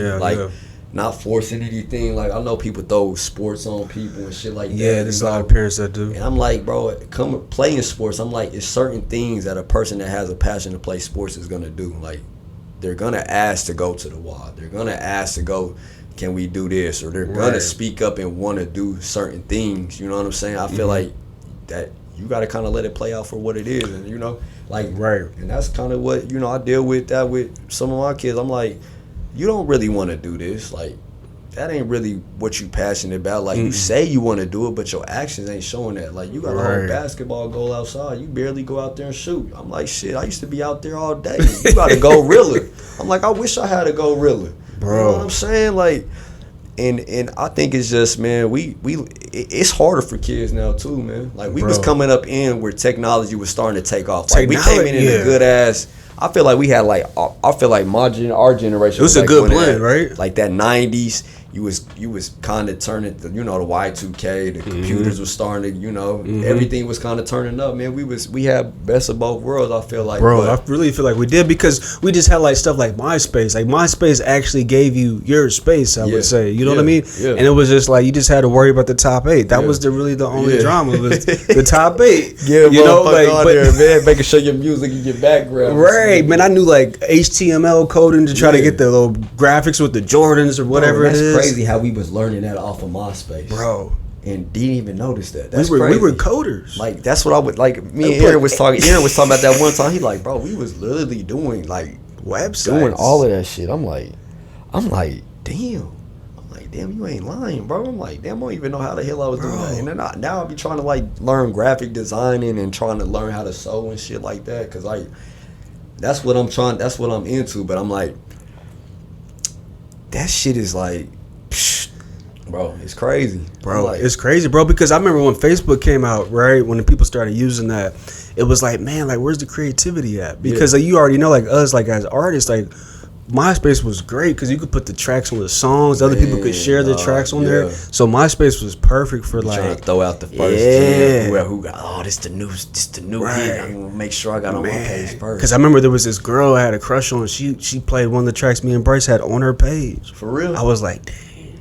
Man, I was like, man, that's love. You cold with this shit, though, bro. Man, it's just always been like into this since we. I remember that's what even like Diedrich, he came to me, he said the same thing, and I really respected him and appreciated him saying that. But like for me, bro, it's just I always wanted to create. Yeah. So like it doesn't matter like if it really be rapping, making beats, DJing, podcasts, you know, even like starting the counseling business, bro. I just like to create. Like I feel like that's what we're here for. Is we're creators. We're not the creator, but we are a co-creator. We are, you feel me? We're not the creator, but we are a co-creator. You know, and life is like a canvas, bro, and it's up to us to decide what we gonna paint on that thing. People gonna tell you to paint this, paint that. You can paint whatever you want. No, that's what I'm saying, man. I think that's what this generation is doing. Like these set of kids, like they are just kind of doing the things they feel like is they want to do, and we don't necessarily look at it like it's cool. We look at it like it's like, why, like that's weird. But I'm like, what is this? I'm like, that's them. What you know? What I wanted to ask you, bro? What's up? How did you come up? Like, involving yourself like in music and stuff. Like, what made you want to do that? Man, I actually love questions. It's interesting, like, cause like most of the day I'm the one asking questions. What I do, so I really love, questions, honestly, bro. But like what you're saying is what made me want to get into music or what to start music. What was it like, cause I know you and BG. Yeah, and who else was Gary was with Gary us too. In so the it was all three of y'all. And y'all was in the music, but bro, when we used to go over there just fucking around, and you used to have like the studio and shit. I'm just like, bro, you could tell that was like a passion of yours from right then and there. You know what I'm saying? Man, it's crazy, bro. Like I remember the day, bro. I was there with the house. I was going through the closet, and I found a microphone. For real? Yeah, and it was like my dad's like old microphone. It was like one of the cheap like little computer mic, like little skinny little white. It wasn't like a real microphone. Hook up to the and I remember I pulled that out. I was like, bro, like we should like just like go like record stuff. Yeah. And that's what we did. We were just like freestyling stuff. I remember like Steven Small, he was rapping, and me, Bryce, and then my brother's friends. We would just just making tracks, bro. And I don't know how we got the idea to put this on CD and then like pass this out, because like since 8th grade all the way to senior year, we always came out with a CD. And we passed it out. That shit, And like for me, like what motivated me to keep doing it, because I hated the way my voice sounded. I hated it.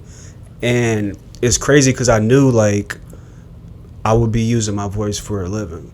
I didn't know at the time. I thought it was going to be to entertain. But now I realize it's I'm using my voice to educate and empower. That's crazy. So like those are the 3 E's. You know what I mean? So like it gave me more of the confidence. I found my confidence making music, just like you probably found confidence in sports. You know, I wasn't the best at the sports. You know, I was better musically. More introverted. I could make the beats and all that, but I found the microphone in the closet, bro, and just plugged it up to start rapping. And what motivated me, bro, was the haters, bro. Like when we passed that CD out, that first one, that was the only one we sold, and we sold it at Stucky, and people were hating. It was bad. But I was like, all right, I'm gonna show them. And we came out with the next one, and then the next one, the next one, and all the diss tracks, and people, because we were rapping before, like y'all was bro, like everybody. Y'all was. I think it was y'all, and then my grade was the Smooth, Top Notch. The Top Notch. Top Notch followed. And even just watching Leon doing what he doing, like, bro, that dude been doing that since high school all the way into I saw him at Hutch, man, creating beats and shit. I'm like that, shout out to Pliznaya, man, because that dude, like, and now he doing like crazy work, bro. Because we were at the beach show, man. Like I remember we what the beach show Win had an XV, and like I went up against him and I actually won. But I was like, bro, these beats were kind of getting some on. I was surprised. I was like, damn. And then maybe that motivated him or whatnot. But I remember seeing him like the day or two before he went out to LA at the Y, and he said he was going out there, bro. I was like, man, good luck. And he just like he seemed so focused, bro. And like I was happy for him. But what he's doing out there, bro, he's making some moves, bro, and like, he's putting himself in the right environment for that. I think, because even Win too, like Win was he was in LA for a minute too, like absolutely, he was going back and forth. And shit, didn't nobody like? It's crazy, bro. We got so much talent, but like to get back onto y'all, like you and BG, like bro, y'all group was hella unique, bro, because you can tell like y'all were like. As much as like people would look, y'all kind of reminded me y'all gave me that like Pharrell, bro, the Nerd, the Tyler Creator type of the shit like that. Like, bro, cause like even BG, I'm like BG really into like some like y'all into some shit, bro. Like BG, like you could tell like culture wise and like music wise, like he got like y'all thinking and y'all like interests, like that's that cancer, bro. And that's what I mean. That's I be looking cancer. At BG. I'm like, bro, BG always been a creative dude, like super. And to me, like shit, I don't even know what you could call him. Like shit, he low key remind me of like a little Dom Kennedy for real. Just his style, right. And shit. You know what I'm saying? That's real. Like a little short Dom Kennedy, like shit. I remember because you said on the video, you said that's what you did on the video. He was like somebody's uncle, bro. He was just that's the homie though, Bryce though, man. But like, man, bro. Shouts out to Bryce, bro. I've been trying to get him on the podcast just to like rap about like some hip hop or whatnot, man. Bro, but he should, cause I mean he knowledgeable. He be actually talking about some shit. Like even look like you could hear the growth when y'all did y'all shit. You know what I'm saying? Like absolutely, man. You can hear the growth and like. That's what shit like that I admire, like that inspires me, because I'm like on the art side, like like a little bit more thinking on like stuff that I like art wise, like a little bit of form of art, and that how I express myself is cutting hair, bro. Let's talk about that, bro. The desperate cuts, because I forgot, like just now remember, like you used to cut my hair back at the grandparents, bro, and like realizing, bro, like honestly, like you inspired me to like start cutting my own hair, because I was like like Dorrian, he knows how to cut hair. Like I'm sure it should be easy to learn. So I just figured out how to do it. Like I cut myself this morning. For real? Yeah, bro. Damn. Yeah, it's easy. Nice I appreciate it's easy for the podcast, because I'm just like, man, I don't have to wait hours and whatnot. But like, I can't cut other people's hair. I can cut mine only. And some people it's the other way around. That's crazy. I can't cut other people's hair. Like I don't know, man. Like in that aspect of it, like I always been into art, but like that's like a form of expression of art. Like I told my dad this a long time ago. I was like, that's in a way that's how I express myself in art. But with clothes and stuff now, bro, you always been in the art. If we're gonna say fashion, but right? Now I'm trying to like I don't think, and I'm trying to be behind the scenes with that shit. Right. Like that's something that I'm trying to get back into, but I'm inspired to do it because this is something I always wanted to do, but that's what I'm trying to be more vulnerable in, and that's what I'm trying to work on, and to learn certain shit like graphic design and sewing, and that's to me, I'm like, fashion is a form of, wearing clothes. It's a form of art. Bro. It's like, man, it's culture. It's a culture.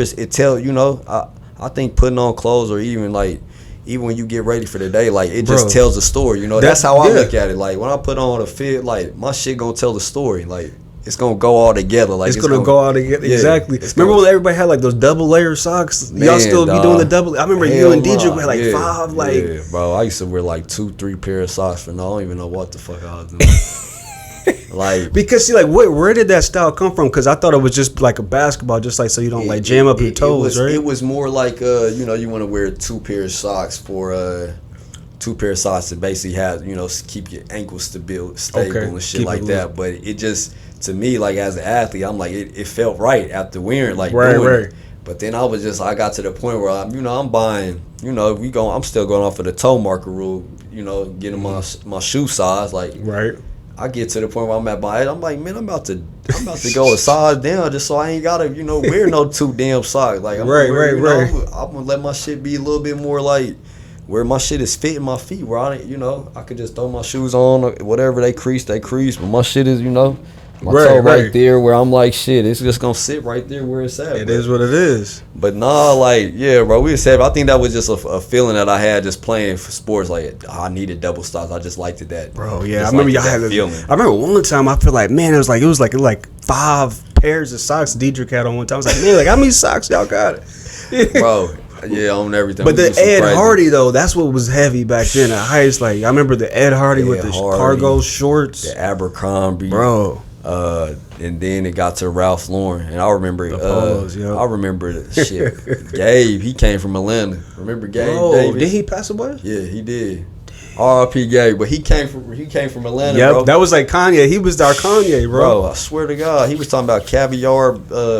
He was talking about all type of different shit. I'm like, what? Come in there with the backpack, he was styling. BBC, all that shit. Like, he put me, I'm like, damn, this nigga, what's Polo? Like, Ralph Lauren, like, damn, I fuck with this shit. He was like a Suge Knight. Nah, like, he did look like Suge Knight, but he was like on like that Kanye. He did get that Kanye feeling low key. Yeah, bro. He was in my YEK class, the entrepreneur class. Yeah, but he was super cool cat, man. I forgot that he passed away, man. Like, so many other cats who, passed away from like school, bro. Just kind of reminder of like, just to be grateful to be like, we're still able to live and to walk and to move, bro. Like, just some basic stuff that we gotta appreciate, bro. I think I think that just takes into consideration, bro. Like, bro, if you got some shit that you want to do in life, and you got some goals or some dreams that you you want to go after, that you still think about, like, go for it. Just what I'm saying. Tomorrow ain't promised. Like, live for the motherfuckers that live for the people that ain't here with us now, man. Like, shit, it's been a lot of people. We lost a lot of people, and that you don't deal with that when you younger. You start to see as we get older, like, death it's become more of a norm, and you're like, bro, it's just I think we like, even myself, like, man, I try to take I'm trying to take more care of my body, and trying to be consuming healthy, the right things, and trying to get away from my liquor intake, and get away from the marijuana and stuff like that, man, because it's just like man, it's not, every now and then it's cool. Like, I'm trying to really get myself back to like a clean, very clean routine, man, because it's tough. But it's tough because especially with the liquor, it's like it's a social. Yeah, it's a social lubricant, man, and it's like a social drug. Everybody, especially like when it's sports times, football season. Yep. Playoffs. Yeah, no, I don't know why it was like the little urge to drink. Like, bro, I did like a 2-month hiatus. I did like a 2-month stance where I cut off processed sugars. I didn't drink. Oh, for real? None of that, man. Like, it damn, bro. I like, cause I was like, I'm on this. I'm big into this animal based diet shit. So, bro, like I don't think too many, and it's kind of like a different stance on shit, like, cause it goes against like a lot of what society and what our health department and health system tells us, like that is not right. But it's like, but the health system doesn't even tell us stuff that's gonna be healthy anyway. Bro, and you could get that from just going to the hospital and going to see shit. They got chips and snacks and all type of bullshit in there in the cafeteria. So it's they don't give two damns about the health, bro. And so like when you say animal based diet, that's like kind of just strictly just like meat. So they kind of get like the two mixed up. Like you had that carnivore diet. Yep. This guy named Paul Saladino that I follow. Like my boy Mike, he put me on him, but he was actually a therapist. Oh, for real? So he was actually a therapist, but he wanted to get to to understanding what was the root cause of depression and shit like that. And he started looking into the food that we were intaking in.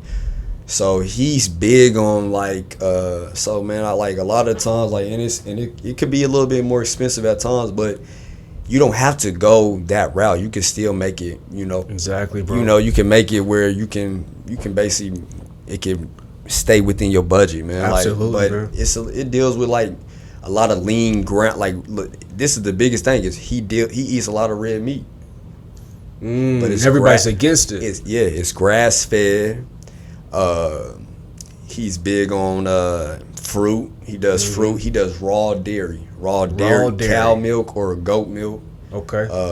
Raw honey. Wow. He does organs. Yeah. So he does like beef liver. He'll eat brain. He'll eat. Oh dang. Like he'll go like, bro, like. He kind of, if you look him up and I follow him on Instagram. Is it that big buff dude? No, this dude is like he lives in Costa Rica now, so he left the health system. Like he quit and he just started. He knew too much, bro. Started pushing this out, and like it's like free range eggs. You do raw dairy milk, raw goat milk. Like it's goat milk in pet stores right now that they say is only for pets, but humans can drink it. But because it's not pasteurized, they won't let you do it. But it's so many like farms and stuff where you can go on raw dairies. Like you could look up this website called Raw Dairies. Raw Dairies. And basically you could find like farm raised animals that they actually take care of, like pets and stuff. And they kind of in this good quality meat, milk, eggs, different shit like butter. Like he says butter's good for you, like raw, like cow butter, like grass fed butter. Like it's really like all the stuff that didn't have all the pesticides and all like the chemicals. That's what really gets a lot of folks, man. He gets away from like he doesn't even eat too many vegetables. Like he doesn't eat a lot of vegetables, like because of all the pesticides. Like everything is fruit wise. So zucchini, sweet potatoes, cucumbers, avocado, stuff like that. Right. Stuff that like that. But he says just avoid the seeds. Like if you're gonna eat like the fruit and stuff, avoid the seeds. Cause he says, bro, if you look at it, bro, oatmeal bad for you. Almond milk, oat milk, spinach, kale. Like he calls out all type canola, olive oil, shit like that. He cooks with tallow, like saturated fat. So that's cow fat. That's tallow or ghee butter. He cooks with stuff like that, and you could buy. Bro. It's crazy that once you discover it, like it's grass fed ground beef in Walmart.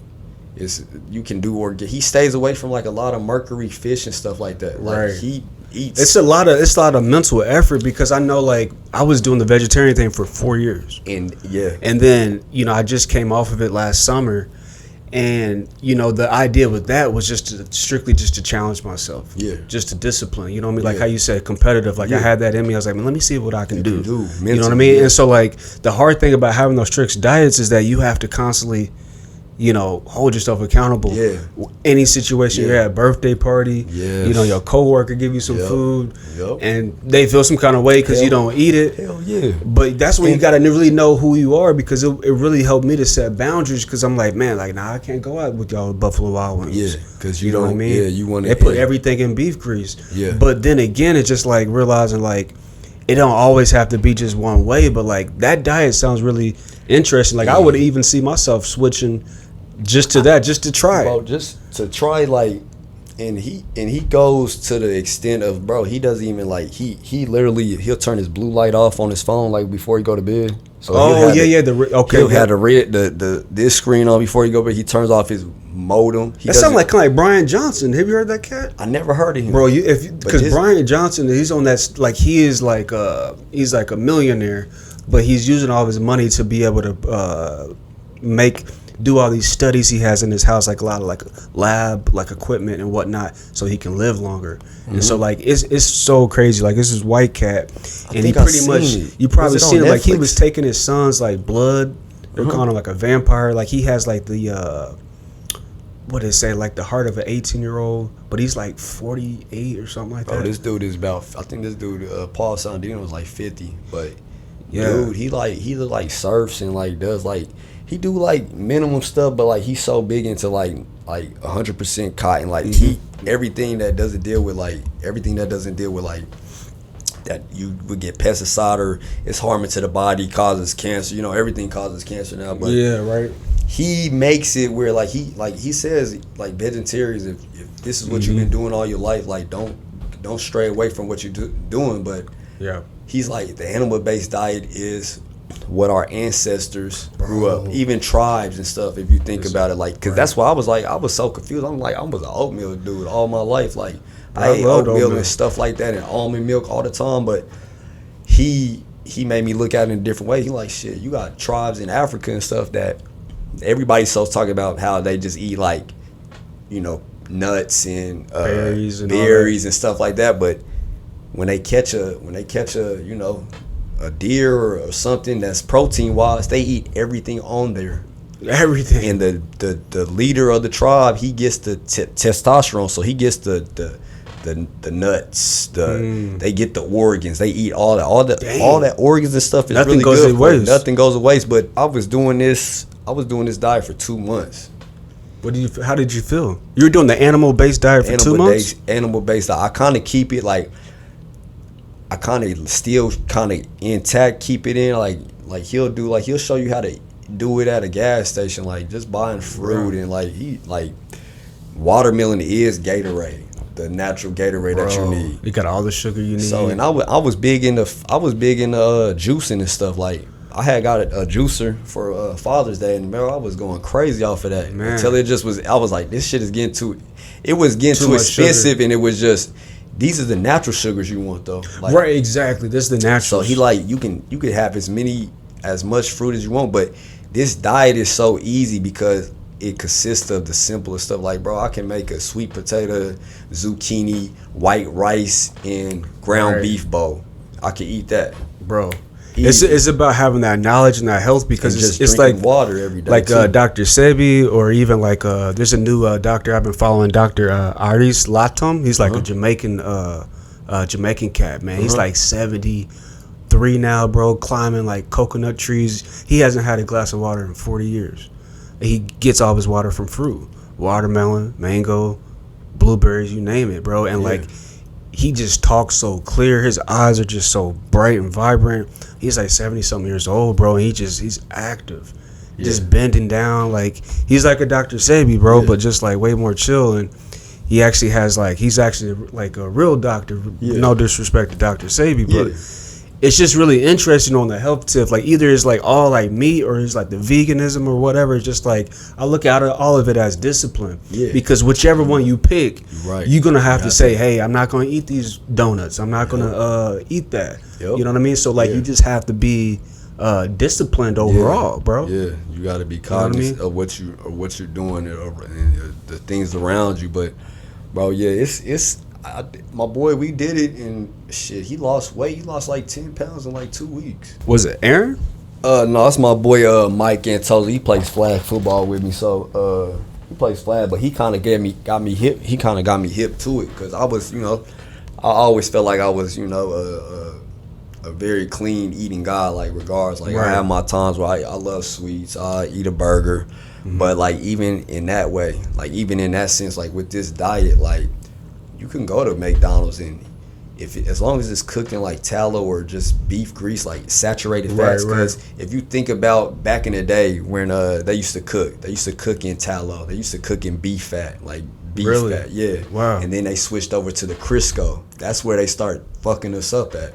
Dang. That's where all the cancer and stuff, the Crisco, the vegetable oil was bad for you. Really? Almonds are bad for, like, a lot of nuts, like, for men, because they got like salicylic acid and stuff. I love some cashews. Hopefully that's. I think cashews is one that you can eat. I think that is one. But almonds, he called it bullshit. He called oatmeal bullshit.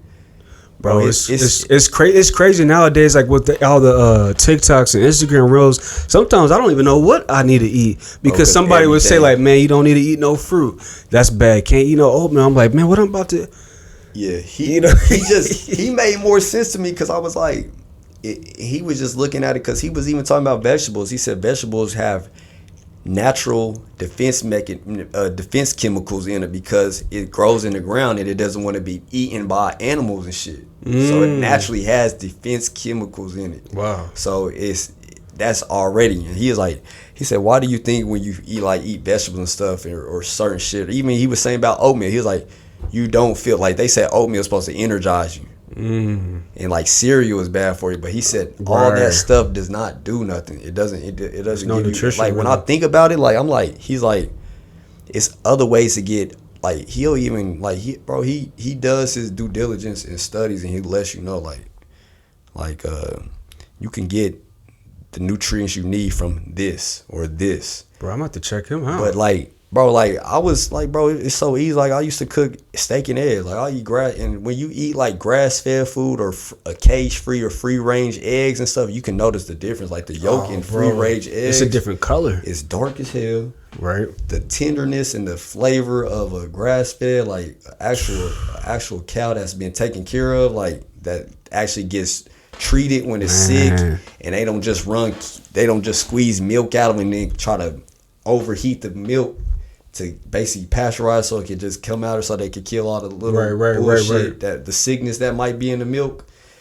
Like the raw dairy is like it has nutrients in it and it doesn't even taste no different, bro. It's just, bro, that's crazy. They don't want it in the stores. So it's a website that literally in any state you are in, you could type it in. You could type in raw dairy farms and it will locate places all around that state where you could pick up raw dairy and raw butter and stuff like that. That's wild, bro. Like for real, like we was getting goat milk. It was a spot out in Yoder, Kansas where they was. Oh yeah, they got the Yoder meats, right? Yeah, but Yoder meats, but it's a spot. Basically, you go out there, you basically deposit like some money, and they'll bring you like your milk. Like they used to bring, like they'll have a frozen gallon, and it's like $20 a gallon, but it's supposed to help you. Like it's people that's lactose intolerant. They start drinking raw dairy or and they can actually drink it, bro. See, or they have eczema or something like that, crazy, man. and it goes away. Like it deals with like skin like stuff. And but see, it's more connected back to the earth. It's more organic. Yeah, and so that's what the problem is. Like overall, I think as a society, we've gotten away from just the natural state of stuff, whether it be just socializing, like you can see how the kids are nowadays on their phone, or even if it's just like even just like food, like everything is like processed now because we want it quick, bro. We want it all automated. Even with like the fruit and shit, like it's certain numbers on the fruit. Like all I eat is organic fruit. Like I won't eat anything else. Like I want organic. If I can't have organic, I won't eat it. But I'm like, sometimes, you kind of deal with what you deal with, but you're right about that, bro. Like, society as a whole, like, we are becoming a money-driven country where everything has to come out. We're using we're using technology to create bullshit for us instead of like doing the due diligence of doing the research and it's like AI, bro. Yeah. Like, what's your thoughts about AI, bro? Because it's scary. It could be scary, but it could be good for like you said, like I don't know, like the voice shit, like that shit is kind of weird, bro. Because it kind of puts you in a position like, dude, somebody could really use this for like they could take you to court and say you said this, and you said that, and might try to it all, bro. That's what's scary. Like, it's wild, man. That's like, I don't know, like we can use technologies for to help, but I feel like a lot of shit gets used for the negative bullshit, man. Negative bullshit, man. Like, you got some people that's gonna do right, consciously and trying to do right by people. But I feel like overall we got people on a higher level that they kind of for self, they for their family, they fending for them, they trying to keep the power within, bro. Mm-hmm. I think it's a lot of crazy shit. Like, how do you keep your peace, like, knowing the fact how crazy the world is, man, dog, like, I used to like even with like the police brutality, like the stuff like that going on, and just because you were out there protesting too, like just not the equality. You could see the racism still grow. The equality is bullshit. Like, right, man. It's crazy that we still, like, it's crazy how history continues to repeat itself, bro. And it's like, man, it's just like I don't know. I kind of get into it. I kind of try to get out. Like, a lot of time I kind of find myself like trying to avoid even like watching the news and stuff, because I feel like it's so like it's like energy drain. It's like it just drains your energy. It kills you because it's fear based. Like, I remember growing up, my parents would always have the news on every morning, every night, and I would literally like go in the other room because it's like so like fear based. Yeah, you know what I mean? It's so fear based. When I was a kid, like, I was scared. Like, you like 9 years old, you're hearing about all this stuff going on in the war, because I was right when like 2001 the towers fell down. Like, bro, like, the news is really all clickbait, pretty much. Yeah. People got, and especially now more than ever. It's bad as hell now. Like, bro, I don't even like watching like TikTok videos. Like, everybody like tries to like, and that's so you got to give yourself a break from social media now, because, bro, man, you don't know what's like. I see acting all the time on bullshit. Like, bro. Why are we clout chasing so bad? It's the attention economy now, like, bro. What is like? They literally setting up cameras and just doing bullshit and just like acting like the shit is real. I'm like, bro, even with the plane, the little plane setups and stuff. Yeah. Bro, I'm like, this shit is like, bro, it's all for likes. It's all for just baiting to get a like, and it's ridiculous. It's like you're needing this constant external validation. You need this. That's all it is. You need this validation externally, bro. Yeah, I know. How much do you need? Into it, yeah, bro. Because I see a lot of people, like, especially with the work I do, like, it's just like how much. Really, at the end of the day, like, love is attention. Yeah. And so when you don't have enough love, right, you need more of this attention. But the answer is like, what kind of attention? Just like we talked about food. Like, when you're hungry, you can eat food, but there's a range of different foods that are not going to be good for you. So, like, yes, you can get attention, but from who and how? You need that attention from the people that are close, like family, partner, kids. You don't need all the attention from people back in high school, with all this stuff, bro. But, like, that's just the ego does all that. The ego wants more, and it can't stop. Like, and we just have to starve the ego, bro. That's real. It definitely the ego man. It's like, all ego, bro. It's all like everything is an addiction. Like, as much as people don't look at it like that, everything from social media to it's all a dopamine. It's all a dopamine fix. It's all giving you instant gratification. Yep. Where, you know what I'm saying? Yeah, bro. People can act a certain way on there, like. It's Instagram, instant gratification. That's where they got the name from, bro. And I try to get off of there because you definitely need social media. Like, if you definitely it's like tough, man, to promote. Like, if you got a business you want to do, like, it's definitely a great marketing strategy. But it's like, at times I even catch myself like, damn, man. I'll be honest, bro. Like, I don't really like social media. The only reason why I'm like even like putting this stuff on social media, because I remember I heard like a podcast that said for every like video you watch, you should also produce too. You know what I mean? So it's like almost like giving back. And I feel like now, like, this is like, my time to give back to all these it's a unique way to give back. I'm giving back because I would consume. I appreciate that. Like, I would consume a lot of content, YouTube, whatever. So like now I'm on the producing stage. You feel me? So now I'm gonna be able to, obviously people still want to consume, so I'm gonna produce stuff for them to consume. And I love and enjoy conversations with people, and that's kind of the whole idea. That's what this is all about.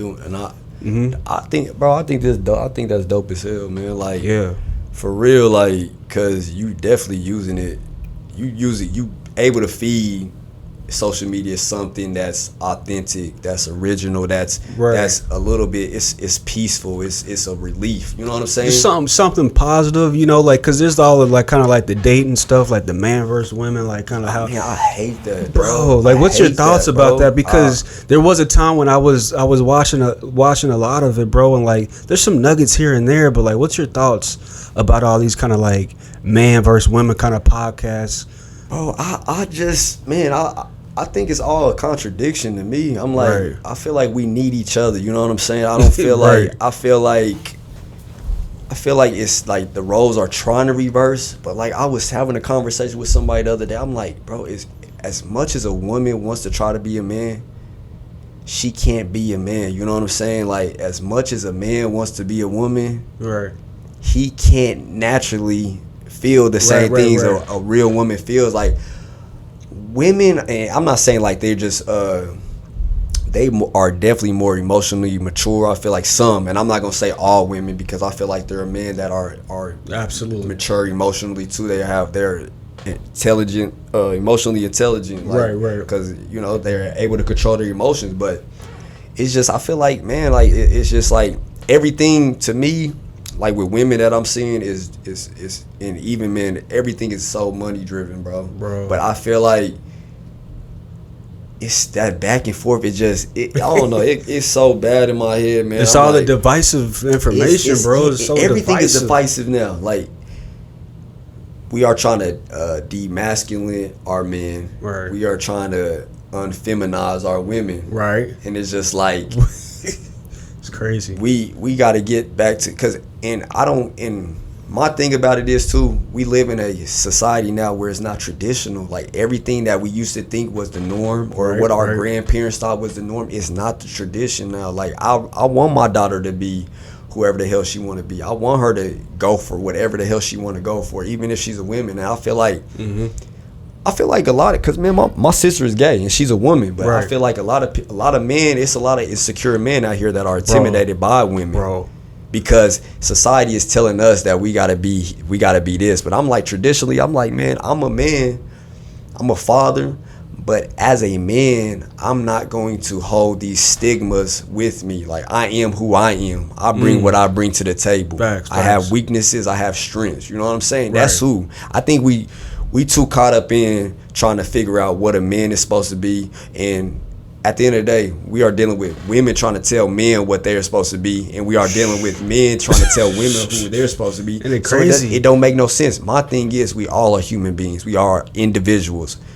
uniquely ourselves. You know what I'm saying? So we all bring different things to the table. Man. We might have things in common with each other. Like, me and you might have certain things in common. It might be things that we agree on. It might be things that we don't agree on. But at the end of the day, I think I can sit up here and listen to you and take your perspective more. Because, you know, at times growing up, I'm like, shit, we get caught up in where we feel like one thing is right and it's not, bro. You know what I'm saying? Like, and that's what creates that toxicity, bro. It's like, oh, this has got to be right. Like, no, it don't, bro. But see, like what you said, bro, like a lot of men are insecure.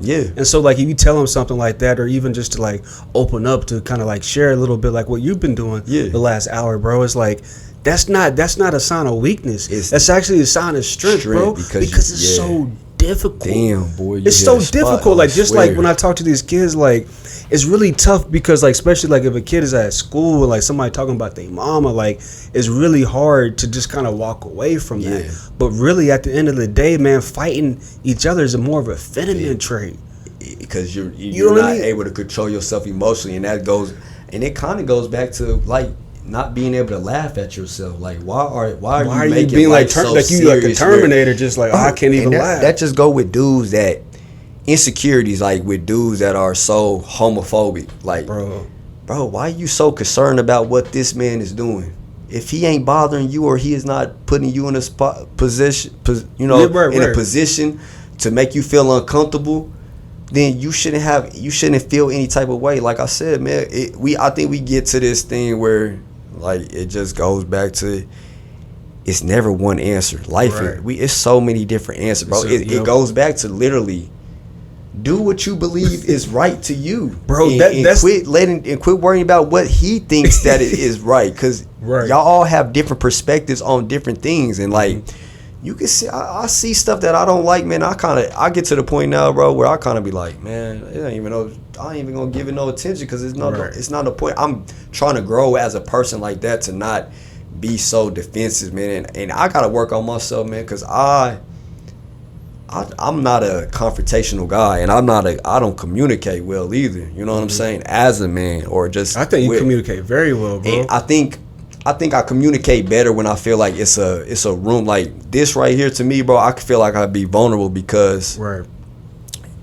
you're not sitting here judging me. Right. I'm open-minded to you, where I'm not gonna judge you because I understand like life is what it is. Like everybody has their secrets. Everybody has things that they experience. Mm-hmm. It's like, who am I to judge you? You know, when I've done stuff, you know, that I've done in the dark, you know, that it just might not have came to light, but everybody has different and I think, bro, and we don't empathize with nobody, bro, just in anything, even law, like anything. Like our justice system could be so much better if we just empathize with people, understand like people make mistakes, bro. Like you're a teenager, you're growing, you are changing every day, you know people don't know how to be able to put themselves in other people's shoes no more. And bro, like this is like, for real, this is damn near like, because this is damn like an outlet for therapy, bro. That's another thing too. That's another, because like, man, I see about 6 to 7 clients a day, and really I'm having clinical conversations like this, but it's focused on their struggle of the mental illness, or really, because at the end of the day, therapy is not just like for a mental illness. Sometimes it's just kind of like everyday kind of stress and whatnot, and sometimes people don't understand that. Sometimes people need that accountability partner or person to be able to just hold them on track so they can continue to go north. You know, because I was in therapy, you know, like when I was younger, like around like 18 and went in college and whatnot, and so I was on the other side of the couch. So I get a lot of clients, obviously because of the way that I look, but then at the same time I'm able to relate to some of these kids, bro, because I was on the other side of the couch. I know how it feels. Your mom bring you in because of this and that, having, you know, thoughts of suicide, you name it, bro. So it's just like you got to be able to know how to connect, because my industry is mostly female, and I think, and that's crazy, bro, because like the females that I know, they do go to therapy, right? And it's crazy that you bringing this up, because I literally hit one of my homegirls up the other day and was like, hey, who is the person that you go to talk to? You know what I'm saying? Because I went to this evaluation out in Ottawa, and I was just sitting there talking to this woman, and I was just like, I'm sitting there talking to her, and I'm kind of like, you know, telling her a little bit about my life and stuff, and then it come to a connection where we kind of got something in common. But I'm like, I leave that situation and I feel better because I got that off of my chest, where I feel like, if I'm talking to my significant other or something, like in a situation, which I'm just talking in general, but if I'm talking to somebody, I think, like you said, I think somebody always thinks it's an answer to everything, or your answer is not good enough for what they feel like it should be. Like, and then at times it's like, I don't know why I did what I did. Like, and then we gotta expect this too. We do shit in life where we said we're not gonna do it again, and for some reason we end up repeating the same shit. You know what I'm saying? Yeah, and why that is, bro, is because we pick stuff in life that's familiar, not necessarily what's healthy. So somebody might, you know, if somebody has daddy issues, mommy issues, you name it, they might date somebody who was abusive like their pops because that's what's familiar to them. Knowing the fact, it's just like if somebody eats McDonald's every day. You know what I mean? That's what's familiar to them. So then when they grow up in their adulthood, they're still eating that poor diet. You feel me? And so then the thing is that sometimes what's familiar to us is not good. It's not good, bro. And so like we're constantly like trying to master what has happened in our childhood, because Freud, he talks about, through like the psychodynamic theory, pretty much most of our adult issues stem from our childhood issues, bro. Season 1.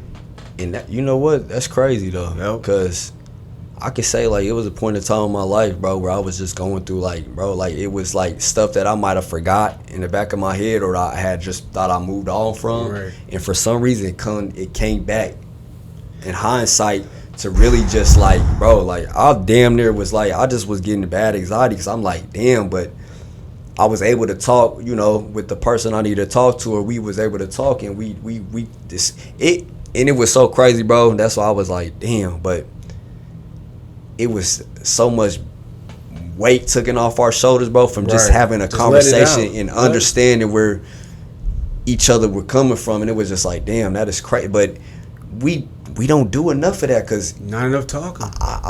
And it's bad for me because I feel like I communicate with certain people. Like, it's crazy that I feel like I communicate with somebody that I don't talk to on a day-to-day basis, or somebody that I feel like has a knowledge of just, they understand life. Right. They've had an experience in their life where they just like, you know what, like, things happen. Yeah. And then that's the vulnerability of, I'm like, okay, I might be able to open up with you because I feel like you're gonna understand me. You're not gonna look at me any less, you know, than who I am because of something that it may have been a mistake in my life, or you know, you're not gonna judge me or turn around and use that against me. Right. That's what therapy is all about. Yeah. So like, literally. So like, bro, that's as a man, bro, I'm like, it's stuff that I know I need to get off my chest or just talk, because mentally you try to do stuff, and you know we have those talks. You know, I talk to my homeboys. We can. I feel like homeboys are kind of vulnerable to each other at times, but it's certain things that you can't let them know, because it's like, you know, like you said, we go back to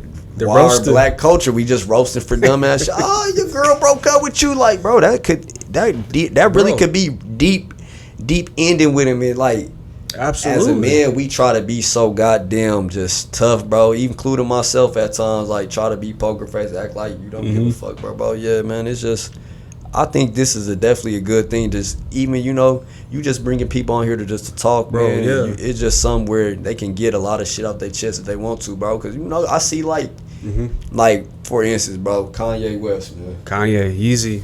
Bro, you see how much shit he be trying to get off his chest? He got so much to say. He has so much in his head that he wants to let out, and he gets off of. I'm like, shit, I can understand where you come from, God, because I'll get off subject. I could talk about something, but he has a deeper root of something else. So he's trying to get to here, to tell this story, to connect with this story, to go back to this. Because that's how his mind is, because he has that ADHD brain, but also too, like, he is bipolar. Yeah. You know what I mean? So like, that brain is like, but that's also what makes him who he is as a genius as far as the art. Yeah. Because he's thinking about here. It's like, think about it like, you got a laptop, you got all these different like tabs open.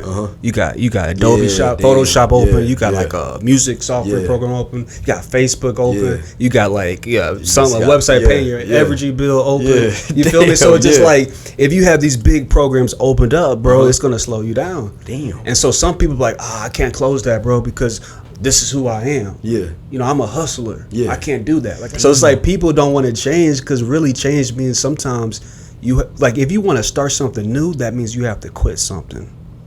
Man. If you want a new girl, you got to quit the one you with. Because if not, you're going to have a problem. If you want a new job, you got to usually quit the one you want. Yeah. And so people don't talk about quitting.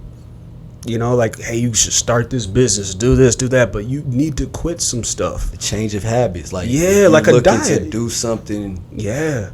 If you're looking to want to change and you have to change the habits, you can't keep entertaining certain things in your life. I seen something like that, bro, and that's really true, because I could catch myself, like, it's stuff that I want to do, or I tell myself every day I'll get to it, but then I still entertain other stuff, and it's like, you're not able to move all the way forward because you're still entertaining certain stuff that you know isn't good for you. Your foot's still on the brake. Exactly. And so it's like, the car works fine, it's a nice vehicle, but your foot's on the brake. And people put their foot on the brake usually because of trauma, man.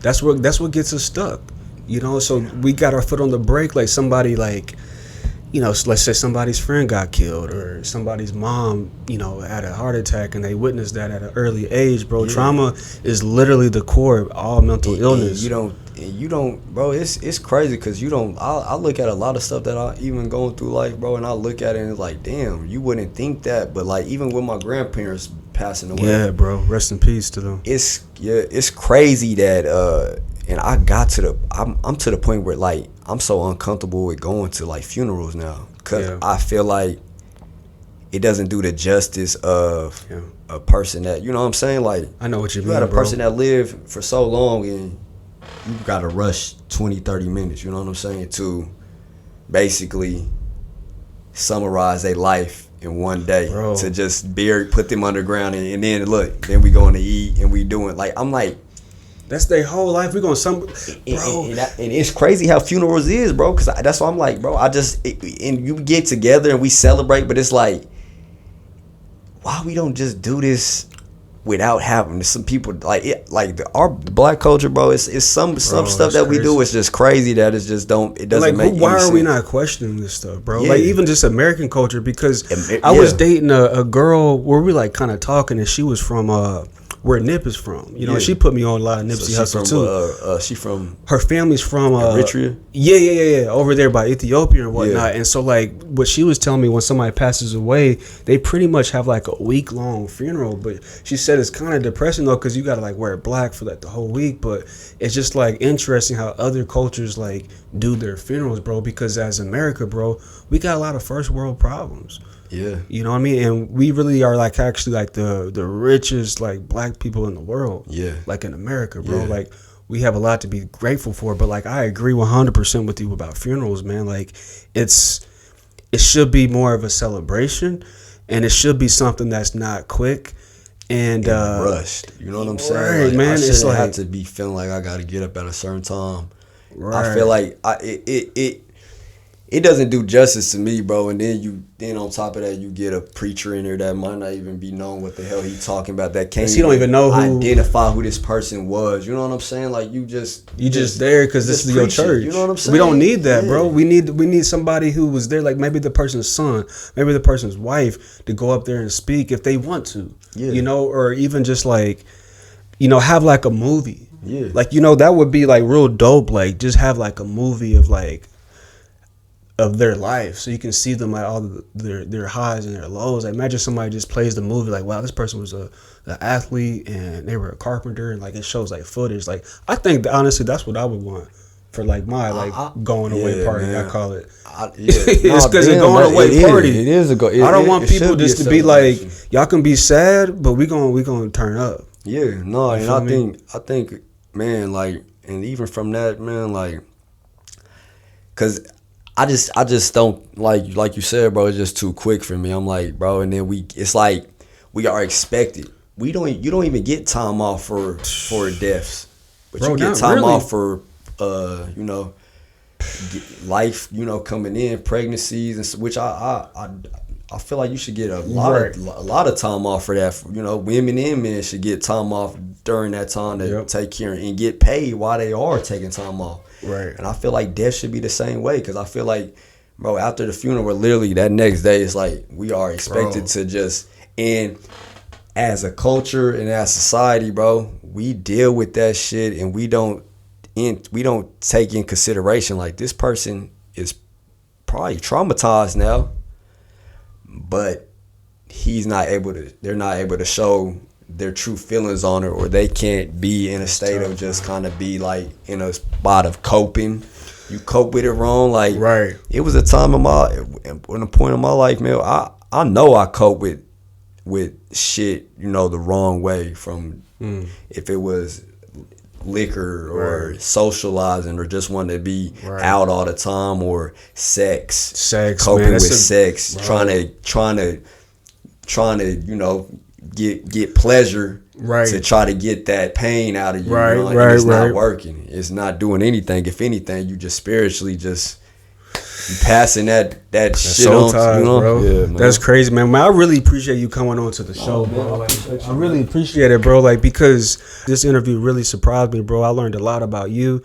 I learned a lot of things that I can even apply to my life, bro. Like, man, I feel like you have a voice and you have a calling to inspire people, bro. Like, I really do, bro. Like, there's something about you that people gravitate towards. Yeah. And I feel like, I don't know what it is, bro, but it's just like, I could see you writing a book. You know what I mean? And I remember I heard this quote. It said, every man should do these 3 things in his life: write a book, plant a tree, have a kid. Because those 3 things are going to live longer than them. You know what I mean? A tree can live 100 years. Hey, man, you see what I'm saying? Some shit that's catching that. I'm learning a lot, bro. Bro, it's fully connected. You, that's the whole idea. We go all the way to connect, so you can recognize why and who you are, bro. Yeah. Because everything's connected. You know, separation is the biggest illusion. Definitely here. There ain't no difference between you and I. Yeah. It's just a different point of consciousness at a different point of attention. You see, so it gets real metaphysical real quick, bro. But like, you're tapped in. Yeah. You're tapped in too. There's like something that you can be able to bring back that you already have brought back to the community without you even realizing, bro. But like, I really honestly could see you writing a book. And I'm not saying that you should, but it's just like, you have a story. Yeah. You know, and people look up to you, whether it be for like fashion, style, or even just like maybe that kid that was at Heights who was like, man, I want to be popular like D-Rob. You know what I mean? So it's just like, you have a story that needs to be told. And I think you already are telling it. And so I appreciate you telling it today on our show, bro. Man, nah, dog. Like, I do appreciate you coming on, right? It's an honor for real, because, you know, like, I do these, like, this is the second podcast I did, but it's just like, to me, it's a doubt thing in the back of my mind. Like, what am, like, it brings me back to, like, what am I doing here? You know, we catch ourselves, like, I catch myself all the time, like, trying to, and that I don't know why, but I'm like, it's other people out here I feel like that are doing great things. Right. I feel like I have the potential to do these things, but in due time it would come. But I have to give myself that grace, like I said. Like, I have to give myself grace and just, you know, kind of let things play how they playing out, and just understand, like, I have something that people are interested in hearing, or Absolutely, I can give my you know, my point of view on stuff where people might be going through the same shit I'm going through, man. Bro. Just like me and you, like, shit, it's stuff that I learned from you today, which I'm like, damn, like, we done been in your studio together and shit. We ain't talked about none of that, but it's good to have. And that was the idea of the podcast, bro, because, like, even like I said, we had Hippie K on earlier today, bro, and it's just like people's story, like, because so many times, like, social media or whatnot, we present to social media and to the world what we want other people to think of us. Like, you mostly just our ego, really. You know, you got whether you got like a fit pic, which is dope, but or the picture with your girl, but it's mostly like ego and like, this is how I want people to view me as in the world. I'm a father, I'm a mother, I'm a therapist, you name it, bro. But like, at the end of the day, like, it's actually, some part of the ego is good to have, bro. We all have it. It's definitely great to have, like, a little bit of confidence. You need a little bit of that. Like, I'm that. Like, you got need to have that. If you because don't some people that, don't got it. Yeah, and it's just like, and that's where I had to catch myself at, like, right. Like, bro, I am that dude. I'm that guy. Like, I am like you gotta have that Kanye confidence. Like, I'm him. Right. Like, you gotta get back to that. And that's anybody that's self-doubting themselves, like,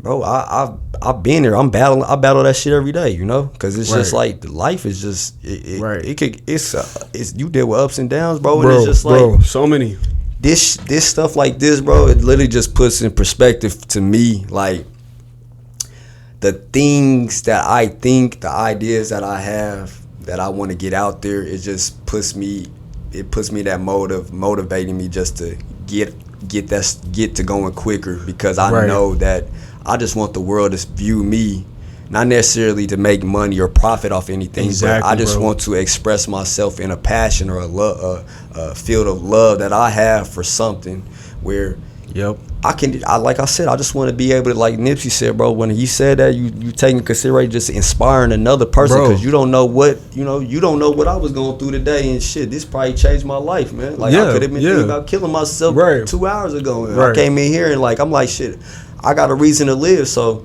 I feel like what you doing with this, bro, is like, it's really dope, bro. But I appreciate that, bro. And it just literally, I'm just providing the space. And I'm just providing the space, just like what I do at the job, providing the space for people to be able to talk what their perspectives, their point of view. And honestly, too, I love to learn. Like, I learned so much just in this interview. Like, I never try to, like, get myself caught up with, like, oh, well, I got this degree, so I don't need to. Nah, bro, I stay learning all the time. I try to humble myself, and I try to learn from people that I'm curious about. So I just bring people on the show that I'm curious about, like, I wonder about this. So once again, bro, I really appreciate you coming through, bro. This is gonna probably be one of the longest episodes, bro, but it might be one of the most watched. You know what I mean? You know what I'm saying? So I appreciate you coming on, man. This is the Fully Connected Podcast. Once again, your go-to podcast for inspirational conversations to help you become your greatest version. If any of you guys are watching and you're interested in therapy, reach out. I can get you plugged in with a therapist. There's so many therapists out here in the community, black, brown, white, female, male. You know, you don't just have to see me. There's so many people out here in the community willing to serve, affordable rates for some people. So reach out, comment below if this conversation resonated with you and it made you feel like you wanted some professional help. So once again, man, this is the Fully Connected Podcast. We're gonna sign out. Until next time. Peace. Peace. Fully Connected.